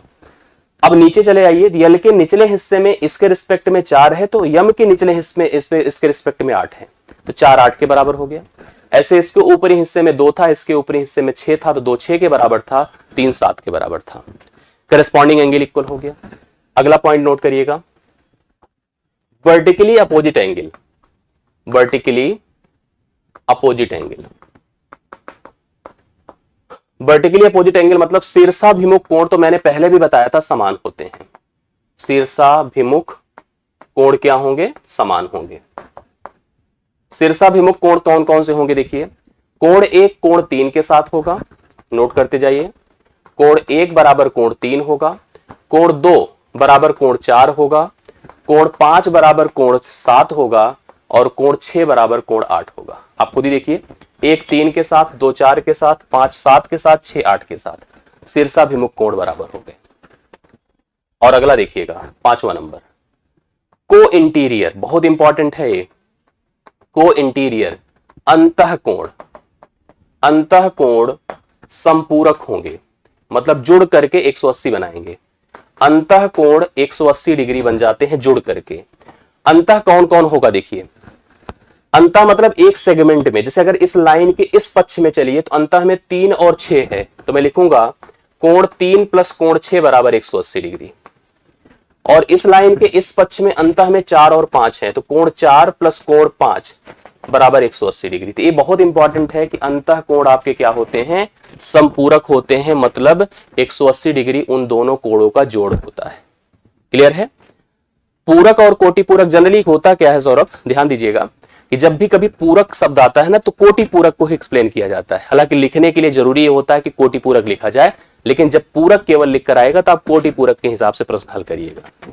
ये हो गया। लास्ट इसमें देख लीजिएगा, जितने भी लीनियर पेयर हैं, जितने भी लीनियर पेयर हैं, लीनियर पेयर अर्थात रेखीय युग्म, रेखीय युग्म क्या होंगे? संपूरक होंगे। जितने भी रेखीय युग्म होंगे वो सभी आपके संपूरक होंगे। पहले देखिए कौन कौन से रेखीय युग्म हैं। भैया रेखीय युग्म बहुत सारे हैं इसमें।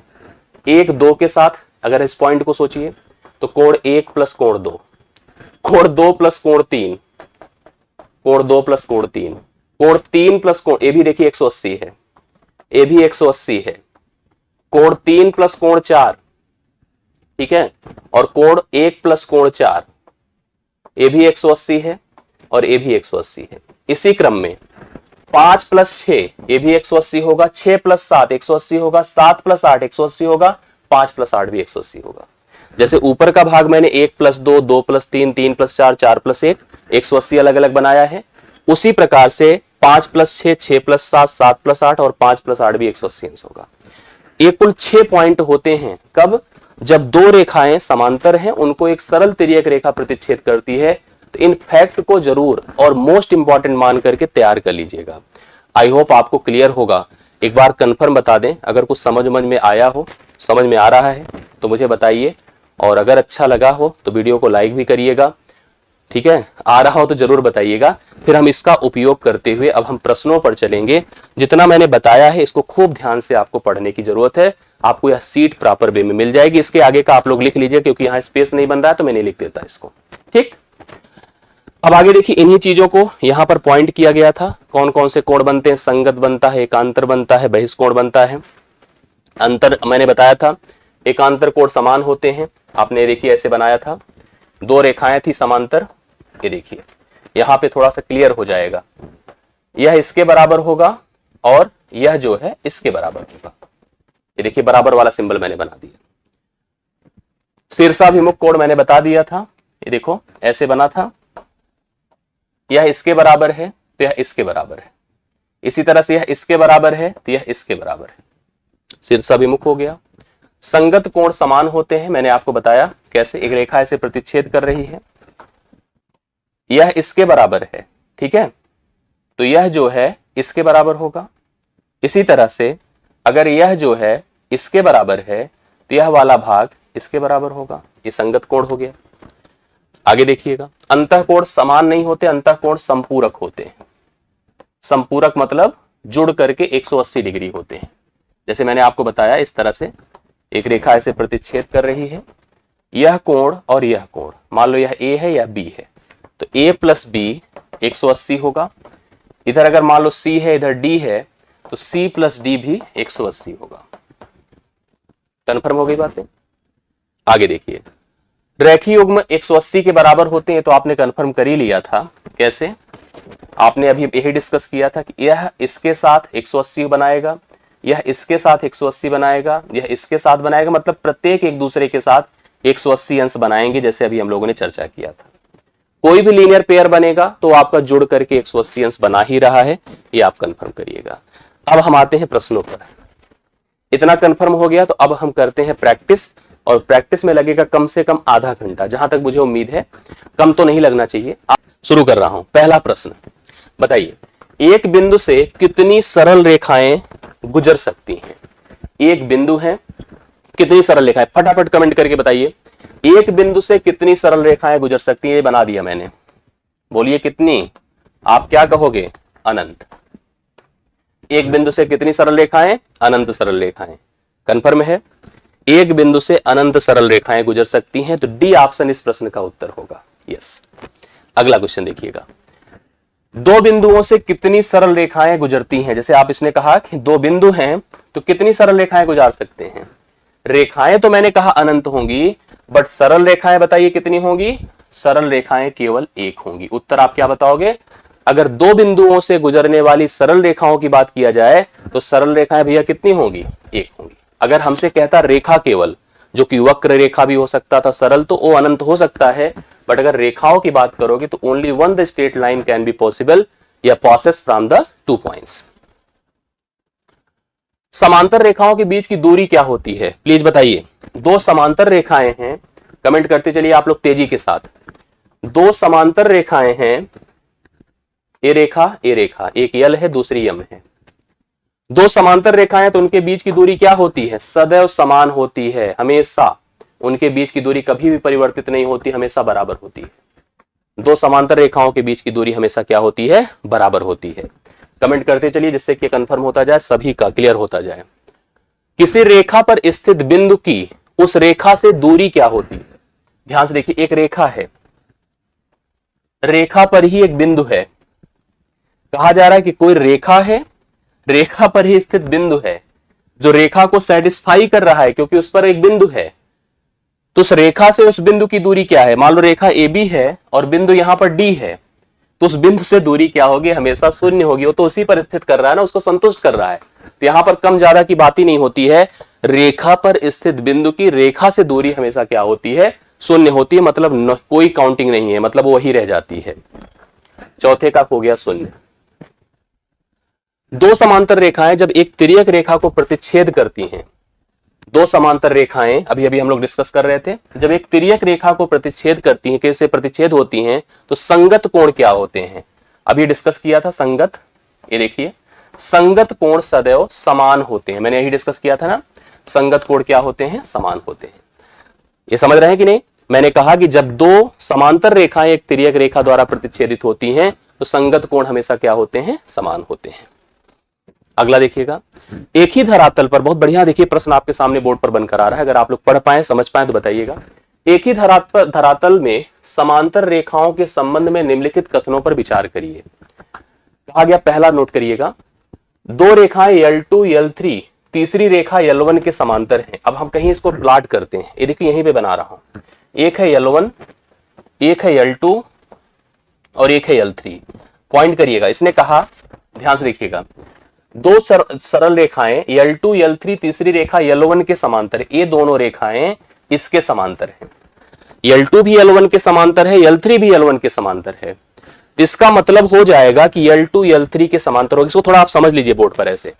कभी भी नोटिस करिएगा, अगर मान लो हमारे पास एक रेखा है L1, दूसरी रेखा है L2, तीसरी रेखा है L3, हमसे अगर कहा जाए, if L1 parallel to L3, और L1 पैरेलल टू L2, मेरे से L1 को टारगेट किया गया, कहा गया यह इसके भी समांतर है और इसके भी समांतर है। तो कंफर्म हो गया कि जब L1 L3 के भी समांतर है, L1 L2 के भी समांतर है, तो L2 भी L3 के समांतर हो जाएगी, L2 भी L3 के समांतर हो जाएगी। और इस प्रश्न में यही हमको कहा गया है। अगर L2 L3 के समांतर है, L2 और L3 L1 के समांतर हैं, तो L2 और L3 भी समांतर ही होंगे। बिल्कुल सही बात है। दो सरल रेखाएं L2 और L3, तीसरी रेखा L1 पर लंब हैं। L2 और L3 तीसरी रेखा पर लंब हैं। अगर लंब हैं, ये भी जाके इस पे लंब हैं, ये भी अगला पॉइंट ही, आप इसको नोट कर सकते हैं। देखिए ध्यान से, इसका पॉइंट यहां नोट कर सकते हैं। जैसे मान लीजिए यह इस पर लंब है L1 और यह इस पर लंब है L2। L1 जो है लंब है L3 पर और L1 जो है लंब है L2 पर। तो कंफर्म है कि L2 और L3 भी एक दूसरे के साथ लंबवत ही होंगी। तो कंफर्म हो गया कि L2 लंब होगा L3 पर, अर्थात एक दूसरे की लंबवत ही होंगी। जैसे समांतर की बात हो गई, उसी तरह से लंबवत की बात हो गई। तो ये भी आपका सही हो जाएगा। तीसरा देखिएगा, यदि L1 L2 के बीच न्यून कोण L1 L3 के बीच के न्यून कोण के बराबर है। अगर मान लो कोई रेखा ऐसे गुजरती है और न्यून कोण बराबर होते हैं, तो L2 और L3 के भी परस्पर समांतर होगी। ये भी सही है, मतलब ये तीन के तीनों सही हैं। पहला, दूसरा और तीसरा तीनों सही हैं। पहला ऑप्शन होगा एकदम राइट सोल्यूशन, पहला ऑप्शन इस प्रश्न का उत्तर होगा। तीनों स्टेटमेंट आपके करेक्ट हैं। यस, आई होप आपको समझ में आया होगा। आप नोट कर लीजिएगा, समझ लीजिएगा, इस तरह के प्रश्न आपसे पूछे जा सकते हैं। अब मैं आगे बढ़ रहा हूं, अगले प्रश्न पर आता हूं। ये मैंने पॉइंट आपको बता दिए हैं। अब तीसरा, सातवां नंबर देखिएगा। सातवां देखिए कितने लोग बता रहे हैं, फटाफट कमेंट के साथ आप लोग बढ़िए। एक कोण अपने संपूरक का एक तिहाई है। एक कोण अपने संपूरक का एक तिहाई है, उस कोण का मान बताइए। एक कोण थीटा है और उसका संपूरक होता है 180 डिग्री माइनस थीटा। कह रहा यह जो है इसका एक तिहाई है, 1:3 का अनुपात होगा। दो कोण अगर संपूरक होते हैं तो उनका जोड़ क्या होता है, 180 अंश होता है जुड़ करके। मतलब इन दोनों कोणों का जोड़ कितना होना चाहिए, 180। अगर हमें कोणों का अनुपात पता है, अगर हमें कोणों का अनुपात पता है, कोणों का योग पता है, तो हम प्रत्येक कोण को आराम से निकाल सकते हैं। तो अनुपाती पदों को ऐसी दशा में जोड़ दिया करिए। 4 बराबर 180 कर दीजिए, 1 बराबर 45 हो जाएगा। मतलब हमसे वही कोण तो पूछा था, इसका मान क्या होगा, 45 डिग्री हो जाएगा, जो अपने संपूरक का एक तिहाई है। 45 डिग्री का संपूरक 135 होगा और यह इसका एक तिहाई है। मैंने ऐसे बताया, देखिए जब कोई कोण और दूसरे कोण का संबंध हमें अनुपात में पता है, उन कोणों का जोड़ संपूरक के हिसाब से 180 पता है। कभी भी अगर अनुपात पता हो और उनके योग पता हो, तो हम प्रत्येक मान को बराबर बता सकते हैं। कैसे, अनुपाती पदों का योग कर लिया करिए। कर दिया मैंने, 1 और 3 का जोड़ 4 होता है। 4 की तुलना 180 से किया तो 1 बराबर 45, वही कोण हमसे पूछा था, 45 हमारे इस प्रश्न का हल हो गया। दो संपूरक कोणों का अनुपात, इसमें तो ऐसे स्टेटमेंट भी नहीं दिया बल्कि अनुपात दे दिया। अब इसका तो उत्तर आपको बताना चाहिए तुरंत। 5:13 है। दो संपूरक कोणों का अनुपात 5:13 है। छोटे कोण का मान बताओ। योग क्या होता है बताइए, संपूरक में 180 होता है। योग क्या होता है भैया, 180। अनुपाती पदों का जोड़ क्या होगा, 18। 18 बराबर क्या होगा, 180। 1 बराबर क्या होगा, 10। छोटा कोण पूछा जो कि 5 से रिप्रेजेंटेड है, तो 5 बराबर 50। 5 बराबर 50 डिग्री होगा, जो बी ऑप्शन में है। अगर यहीं पर बड़ा पूछा होता तो क्या हो जाता, 130। छोटा पूछा है तो छोटा 50 डिग्री होगा। राइट सोल्यूशन आपने नोटिस कर लिया। तो 8वें प्रश्न का उत्तर हो गया है 50 डिग्री, जो कि ऑप्शन नंबर बी में लिखा हुआ है। तो करेक्ट आंसर आपके सामने 50 डिग्री है। अगला देखिएगा, दो पूरक कोण, पूरक जब भी लिखा जाएगा तो कोटि पूरक मानिएगा। अभी एक लोगों ने प्रश्न हमसे पूछा था कि सर पूरक और कोटि पूरक में फर्क, हमने कहा पूरक ही कोटि पूरक है, उसी को एक्सप्लेन किया जाता है उसके माध्यम से। क्या लिखा है पढ़िए, दो पूरक कोण आपस में यदि समान है तो प्रत्येक का मान बताओ क्या होगा। क्या होगा बताइए फटाफट।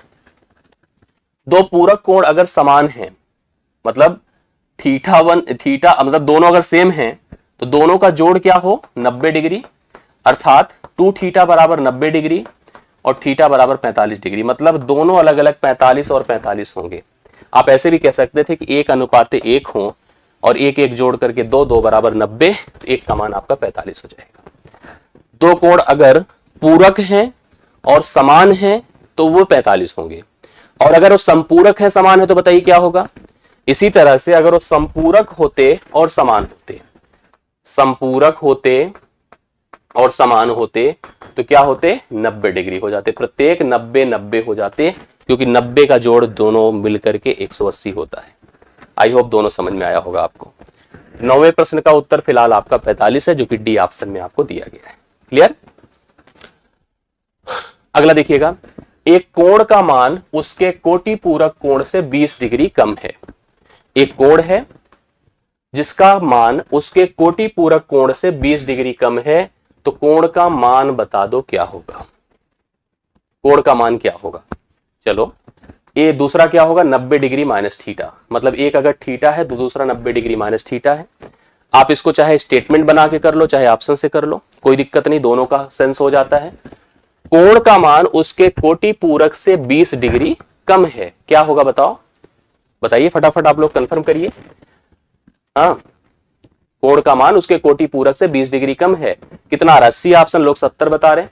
मैं देखिए दोनों तरह से आपको समझा देता हूं, कंफर्म आपको होने चाहिए, दोनों होना चाहिए। जैसे आप देखिए, हमने कहा कि अगर हमने एक थीटा ले लिया तो दूसरा हमने 90 डिग्री माइनस थीटा ले लिया। अब कह रहा है यह 20 डिग्री कम है, अगर हम इसमें 20 डिग्री जोड़ देते हैं तो दोनों बराबर हो जाएंगे। ठीक है, दोनों क्या हो जाएंगे, बराबर हो जाएंगे। इसको अगर इधर कर देते हैं तो 2 थीटा हो जाएगा, इधर कर दे 70 हो जाएगा। थीटा बराबर क्या हो जाएगा, 35 डिग्री। अब एक 35 हो गया तो दूसरा क्या होगा बताइए, कितना उत्तर आ रहा है, 70। अब देखिए यहां पर अगर जैसे हम लोग सोचते कि अगर हम लोग ऐसे दो कोण ले लेते, एक 35 ले लिया तो दूसरा कितना हो जाएगा, दूसरा इसका हो जाएगा 45 ना। इससे मत करिए, फालतू में क्यों कंफ्यूज होंगे आप लोग, फालतू में ऐसे सोचने की जरूरत ही नहीं है। ऐसे सोच लीजिए, अगर 35 है तो अगला क्या होगा 45, क्या इन दोनों के बीच 20 का अंतर है, नहीं। 40 है तो दूसरा 50, क्या 20 का अंतर है, नहीं। 70 है तो क्या होगा बताइए 20, 70 है तो 20, क्या 20 का अंतर है, नहीं। अब यहां पर अगर 50 है, ए गलत लिखा हूं मैं, यहां 55 होगा, वो सही कर रहा था मैं, 55 होगा। इन दोनों के बीच 20 डिग्री का अंतर है, 35 ही आएगा, 70 नहीं आएगा। 70 से कैसे हो पाएगा, 70 से क्यों बता रहे हैं आप लोग, जैसे मैं जो स्टेटमेंट किया था एकदम सही किया था। अगर हम इसको थीटा मान रहे थे, इसको 90 डिग्री माइनस थीटा मान रहे थे, हमने कहा 20 डिग्री का है तो रहा है ना, कोण का मान उसके कोटि पूरक से 20 कम है, तो अगर हम इसमें 20 जोड़ देते हैं तो यह 90 माइनस थीटा होगा कि नहीं होगा। इसको इधर लाइए 2 थीटा, उधर करिए 70, तो थीटा बराबर कितना हुआ 35। एक 35 हुआ तो दूसरा क्या होगा 55 होगा, 50 30 80 90 होना चाहिए। अब अंतर देखिए 20 का है कि नहीं है, उत्तर भैया 35 ही होगा, हम 45 क्यों लिखेंगे उसमें। तो राइट सोल्यूशन 35 है, उसका कोटि पूरक क्या है। बहुत सारे लोग हमें 70 बता रहे हैं, छोटा सा प्रश्न है, ये सब नहीं करना चाहिए आप लोगों को, फालतू वाली बात करते हैं आप लोग। 35 है तो 55 होगा, दूसरा कोटि पूरक, दोनों के बीच का डिफरेंस 20 होगा। 70 कैसे हो, 70 में आप सोचो अगर 70 है तो दूसरा 20 होता और इनका अंतर 50 है, पहला ऑप्शन 35 होगा राइट सोल्यूशन। क्लियर है, यस। 10 नंबर आपका कंफर्म हो गया, 35 राइट सोल्यूशन है। अगला बढ़ रहा हूं लेकर के, बताइए यदि 2x प्लस 17 डिग्री और x प्लस 4 डिग्री ये दोनों कोटि पूरक हैं तो x का मान बताना है। अगर दोनों कोटि पूरक हैं तो इनका जोड़ क्या होगा 90 डिग्री होगा, इनका जोड़ क्या होगा 90 डिग्री होगा। जोड़िए जोड़िए, इधर लाइए तो 3x हो जाएगा, 17 4 21 होगा, बराबर 90 हो गया।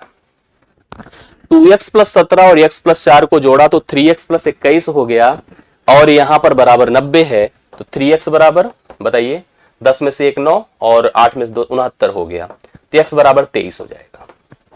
x बराबर कितना हो जाएगा 23, राइट सोल्यूशन 23। उत्तर आ रहा है, बिल्कुल कंफर्म करते जाइए सभी लोग, जिससे कि उत्तर आता चला जाए। 23 डिग्री 11वें प्रश्न का राइट सोल्यूशन है, यस। अब देखो अगला लिखा है 5y प्लस 62 डिग्री प्लस, देखो अगला क्या है 22 डिग्री प्लस y। अगर संपूरक है तो 2y का मान पूछा है, ध्यान दीजिएगा। संपूरक है तो जुड़कर क्या होंगे 180 होंगे, जुड़कर कितने होंगे 180। जोड़िए 5y और y 6y। ये भी याद रखिएगा, केबीएस में एक प्रश्न आता है जिसमें 2 बीजगणितीय समीकरण रहेंगे, मैं उसको पढ़ाऊंगा भी। बीजगणित, उनको जोड़ना, उनको घटाना, उनका गुणा, मतलब लाइक टर्म्स को लाइक से जोड़ना, लाइक से कैसे घटाया जाता है, गुणा किया, ये भी बहुत इंपॉर्टेंट है, आपके यहाँ पूछा जाता है। 5y और y 6y होगा, इन दोनों को जोड़िए, 2 2 4 6 2 8 84 बराबर 180 डिग्री हो जाएगा। तो 6y बराबर घटाइए तो 96 आएगा ना, हाँ 9 8 17 ठीक है 96 हुआ। y बराबर 16 छके 96, y का मान तो 16 है बट उत्तर क्या पूछा है 2i, तो 2i बराबर 2 गुणे 16, 2 गुणे 16 कितना होता भाई 32। 16 तो नहीं लगा रहे आप लोग, बी ऑप्शन है 16 नहीं होगा, 16 होता y का मान, हमसे क्या पूछा है 2i, 2i मतलब 32 है, राइट सोल्यूशन इसका बी ऑप्शन होगा 32 आप लोग लगाइएगा। 12वें का 32 हो गया, 12वें का क्या हो गया 32 हो गया। अगला क्वेश्चन देखिएगा, इसको फटाफट बता दें तेजी के साथ कमेंट करके। हमारे पास एक सीधी सरल रेखा है, एक तिर्यक रेखा इस पर गुजरी है, एक बिंदु पर एक कोण 40 बनाया है, तो x का मान पूछा है, कमेंट करिए तेजी के साथ। मिलकर के दोनों 180 बनाते हैं, तो यह 40 है तो यह कितना हो जाएगा 140। राइट सोल्यूशन आपका बी ऑप्शन है, कितना है B option, 140 degree correct answer हो जाएगा, क्योंकि यह आपका 40 है तो अगला 140 हो जाएगा, कंफर्म है। अगला देखिए, अब इस क्वेश्चन को ध्यान से देखिएगा और करिए सभी लोग, इसको हम बड़े आराम से कर सकते हैं। ए दिया है, बी दिया है, सी दिया है। अगर हम बात ए और बी की करें तो लीनियर पेयर बना रहा है। सी कंफर्म अगर नोटिस किया जाए तो एक सरल रेखा पर कोण बना रहा है, इसलिए हमसे कहा कि ए बी और सी का जो अनुपात है 1 2 और 3 है। हमसे सबसे छोटा कोण पूछा गया है। अगर मैं आपसे इस प्रश्न में पूछूं कि तीनों का यदि अनुपात है तो सबसे छोटा कौन है, सबसे छोटा ए है। एक तरह से आपसे ए पूछा गया है, बहुत आराम से कर सकते हैं। सुनिए सभी लोग, आपको सी की तरफ जाना ही नहीं है, आप केवल ए और बी से मतलब रखिए। ए और बी भैया जुड़कर क्या होंगे बताओ 180 होंगे, ए और बी जुड़कर क्या होंगे 180। ए और बी का अनुपाती मान क्या है, सी का इसमें कोई रोल नहीं अगर देखा जाए तो, अगर हम चाहें तो रोल बनाए फालतू का, लेकिन कोई हमको नहीं लगता जरूरत है। जोड़िए अनुपाती पदों को, तो 3 है बराबर 180, क्योंकि लीनियर पेयर क्या बनाता है 180, 1 बराबर 60, तो एक ही तो सबसे छोटा कोण है, ए बराबर 60 हो जाएगा। तो 60 डिग्री इस प्रश्न का राइट सोल्यूशन होगा, सबसे छोटा कोण। अब बात अगर सबसे बड़े कोण की होती तो सबसे बड़ा कोण बिना करे ही बता देता मैं 180 डिग्री होगा।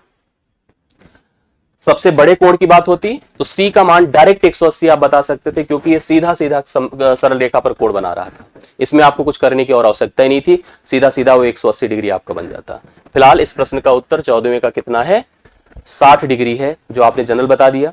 आप तीनों को भी जोड़ लेते, अगर मान लो कोई कहता है कि सर तीनों अनुपात दिया तीनों को जोड़िए, तो तीनों को जोड़ेंगे तो कंपेयर किससे करेंगे पता है 360 से, तब कंप्लीट एंगल को नोटिस किया जाता, तब भी उत्तर वही आता, फर्क किसी में कुछ नहीं होता। 15वां नंबर देखिए और कमेंट करके बताइए। 15वां नंबर क्या है, दिए गए चित्र में दो समांतर रेखाएं हैं, एक रेखा यल है एक रेखा यम है, आप ऐसे नाम कर दीजिए, दिख रहा है बोर्ड पर, यस। दो समांतर रेखाओं को काटती एक तिर्यक रेखा भी गुजर रही है, देखो एक रेखा भी गुजर रही है, कोण बने हैं, जैसे यह 1 बना है 2 बना है 3 बना है 4 बना है 5 बना है 6 बना है, जैसे बनेगा उसी हिसाब से चलाया जाएगा। अब इसने हमसे पूछा है कि साथ बने हुए एकांतर कोण ऑप्शन के हिसाब से क्या होंगे। तो आपको जैसे हमने बताया था एकांतर दो प्रकार के होते हैं, आंतरिक होते हैं मतलब अंतः होते हैं, और बाह्य भी होते हैं। देखिए अंतः का मतलब 3 6 के साथ 4 5 के साथ, बाह्य का मतलब 1 8 के साथ 2 7 के साथ। तो पहला ऑप्शन देखो 1 8 के साथ है 2 7 के साथ, है तो एकांतर, लेकिन कैसा एकांतर बताइए, बाह्य है तो एकांतर लेकिन बाह्य, तो पहला ऑप्शन हमसे रिलेट कर रहा है। बाकियों को चेक करिए क्या वो क्यों नहीं है, कहा 1 2 7 8, अगर 1 2 की बात करो तो लीनियर पेयर है, इसको काट दीजिए। 2 6, 2 और 6 की बात करो तो संगत हैं, 2 और 6 को देखो तो संगत हैं, ते भी नहीं होगा। 1 5 भी अगर नोटिस करो तो संगत है, ते भी नहीं होगा। तो केवल पहला ऑप्शन है जो कि एकांतर है, लेकिन एकांतर अंतः नहीं है, एकांतर बाह्य है। तो आपको इस प्रश्न का उत्तर एकांतर बाह्य के हिसाब से पहले ऑप्शन को लगाना चाहिए। 15वें का पहला ऑप्शन राइट सोल्यूशन हो जाएगा, कंफर्म है। आगे बढ़ता हूं, ये देखिए बड़ा अच्छा सा प्रश्न है, आप लोग कितने लोग इसको कंफर्टेबल होकर कर सकते हैं, ये सबसे इंपॉर्टेंट बात है। दिए गए चित्र में ये देखो एक रेखा है AB, AB है, दूसरी रेखा है CD, ये देखो CD है, CD है, तीसरी रेखा है EF, आपको EF दिख रहा होगा, EF, और चौथी रेखा है GH, GH है। और ये दो सरल समांतर रेखाएं थी, इसने ऐसे दो सरल रेखाएं खींची गई हैं। अब इसमें देखो जो जानकारियां दी है, कहा है कि जो AB है समांतर है CD के, समांतर है EF के और समांतर है GH के, मतलब यह इसके समांतर, इसके समांतर, इसके ये सब की सब आपस में समांतर है, ठीक है, ये सब के सब आपस में समांतर है।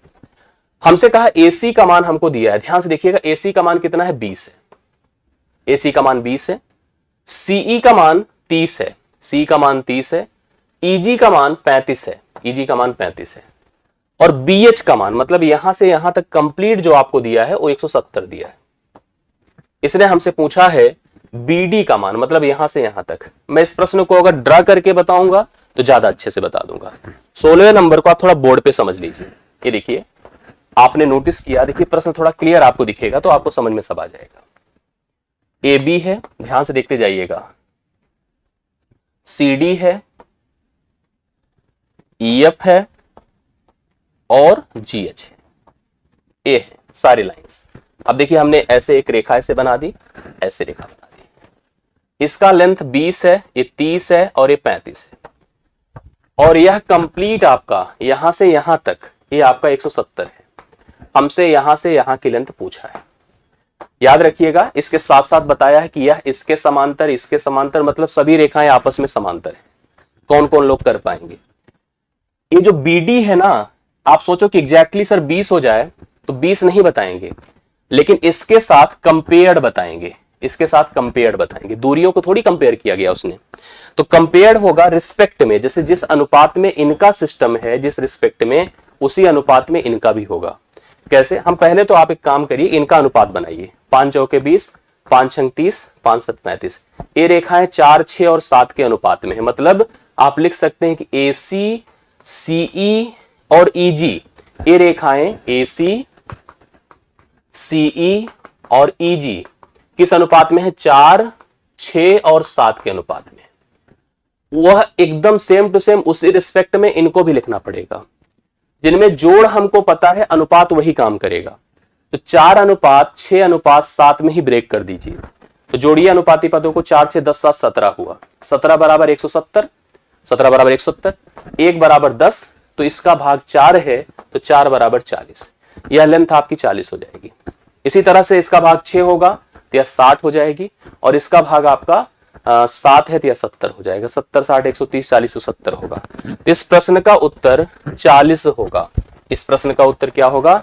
40 होगा। 16वें को मैंने अगले पन्ने पर समझा दिया है, आप वहां देख लीजिएगा, उससे आप क्लियर कर लीजिएगा। 16 नंबर आपके इस प्रश्न का उत्तर 40 है, और इंपॉर्टेंट क्वेश्चन है, तैयार रखिएगा ऐसे प्रश्नों को, कंफ्यूज मत होइएगा। आगे बढ़ता हूं, जल्दी खत्म हो रहा है, टेंशन मत लीजिए आप लोग। 17 नंबर, 17 को देखिए ध्यान से, कोई खतरा नहीं है, बहुत आराम से कर सकते हैं। PQ समांतर, ये देखो PQ समांतर है RS के, ये इसके समांतर है। तो x के कोटि पूरक कोण का मान बताना है। अब देखो जैसे आपको लिखा होगा, यहां पर 3x दिया है, 5x दिया है, 4x दिया है, यहां Q है, यहां P है, यहां O है, यहां पर R है, यहां पर S है। A इससे मिला है, A इससे मिला है। देखिए भाई, अगर आपने नोटिस किया कि यह रेखा इसके समांतर है, आप ऐसे ही एक रेखा और ड्रा कर दीजिए, ऐसे, जो इन तीनों के समांतर, ऐसे थोड़ा सा मिला दीजिए तो बराबर दिखने लगे। ये तीनों आपस में समांतर बना दीजिए। मुझे एक बात बताइए, आप लोग क्या बताएंगे? अगर यह 3x है तो यह भी भैया कितना होगा? 3 ही x होगा। कैसे बताइए? एकांतर कोण से ना। ये पूरा 5 था, अगर ये 3x हुआ तो ये कितना हुआ? 2x हुआ ना, क्योंकि मिलकर के 5x होना है। इन दोनों के बारे में बताइए, ये दोनों अंतःकोण होंगे। क्या होंगे? अंतःकोण। और अंतःकोण क्या होते हैं? संपूरक। पहले सुनिए, ये 3 था, x था, तो ये भी 3x होगा, क्योंकि पूरा 5x था तो ये भी 2x हो जाएगा। और 4x और 2x अंतःकोण होंगे, तो 4x और 2x को जोड़ करके 180 लिख सकते हैं हम लोग ना। तो 4x 2x मिलकर के कितना हो जाएगा बताइए? 4x 2x मिलकर 6x बराबर 180 हो जाएगा, और x बराबर कितना हो जाएगा? 30 डिग्री। x का मान 30 हो गया। लेकिन हमसे पूछा क्या है, यक्स के कोटि पूरक को बताना है, ना कि यक्स बताना है। तो कोटि पूरक क्या होगा इसका, इसका कोटि पूरक हो जाएगा, कमेंट कर दीजिए, इसका कोटि पूरक 150 हो जाएगा, क्योंकि जुड़कर दोनों के, सॉरी कोटि पूरक बोला यार, हम समपूरक लिख रहे हैं। कोटि पूरक इसका 60 डिग्री हो जाएगा, क्योंकि जुड़कर दोनों क्या होने चाहिए, 90 होने चाहिए। तो 60 डिग्री इस प्रश्न का राइट सोल्यूशन है, और इस 17वें प्रश्न का करेक्ट हल आपका 60 हो गया। क्लियर हो गई बातें? यस, यक्स 30 आया था तो उसका कोटि पूरक आपका 60 हो गया। अब जल्दी खत्म होने वाला है सेशन, बस इंतजार करिए 2-3 प्रश्न और रुक करके। हाँ, भूख वूख तो नहीं लग रही सबको? कंफर्म कर लीजिए। अगला प्रश्न हम लोग बोर्ड पर ला रहे हैं, यहां पर इसको नोटिस करिए। दो रेखाएं, एक हमारे पास पी आर है, ये पी आर है देख रहे हैं यहां पर, और दूसरी क्यू एस है, ये क्यू एस है। पी आर है और क्यू एस है, मैं इसको ऐसे बना देता हूं तो ज्यादा अच्छा रह जाएगा। देखिए ये आपका पी क्यू है, ये ऐसे मिला दीजिए, पी आर है और यहां पर क्यू एस है, यस है।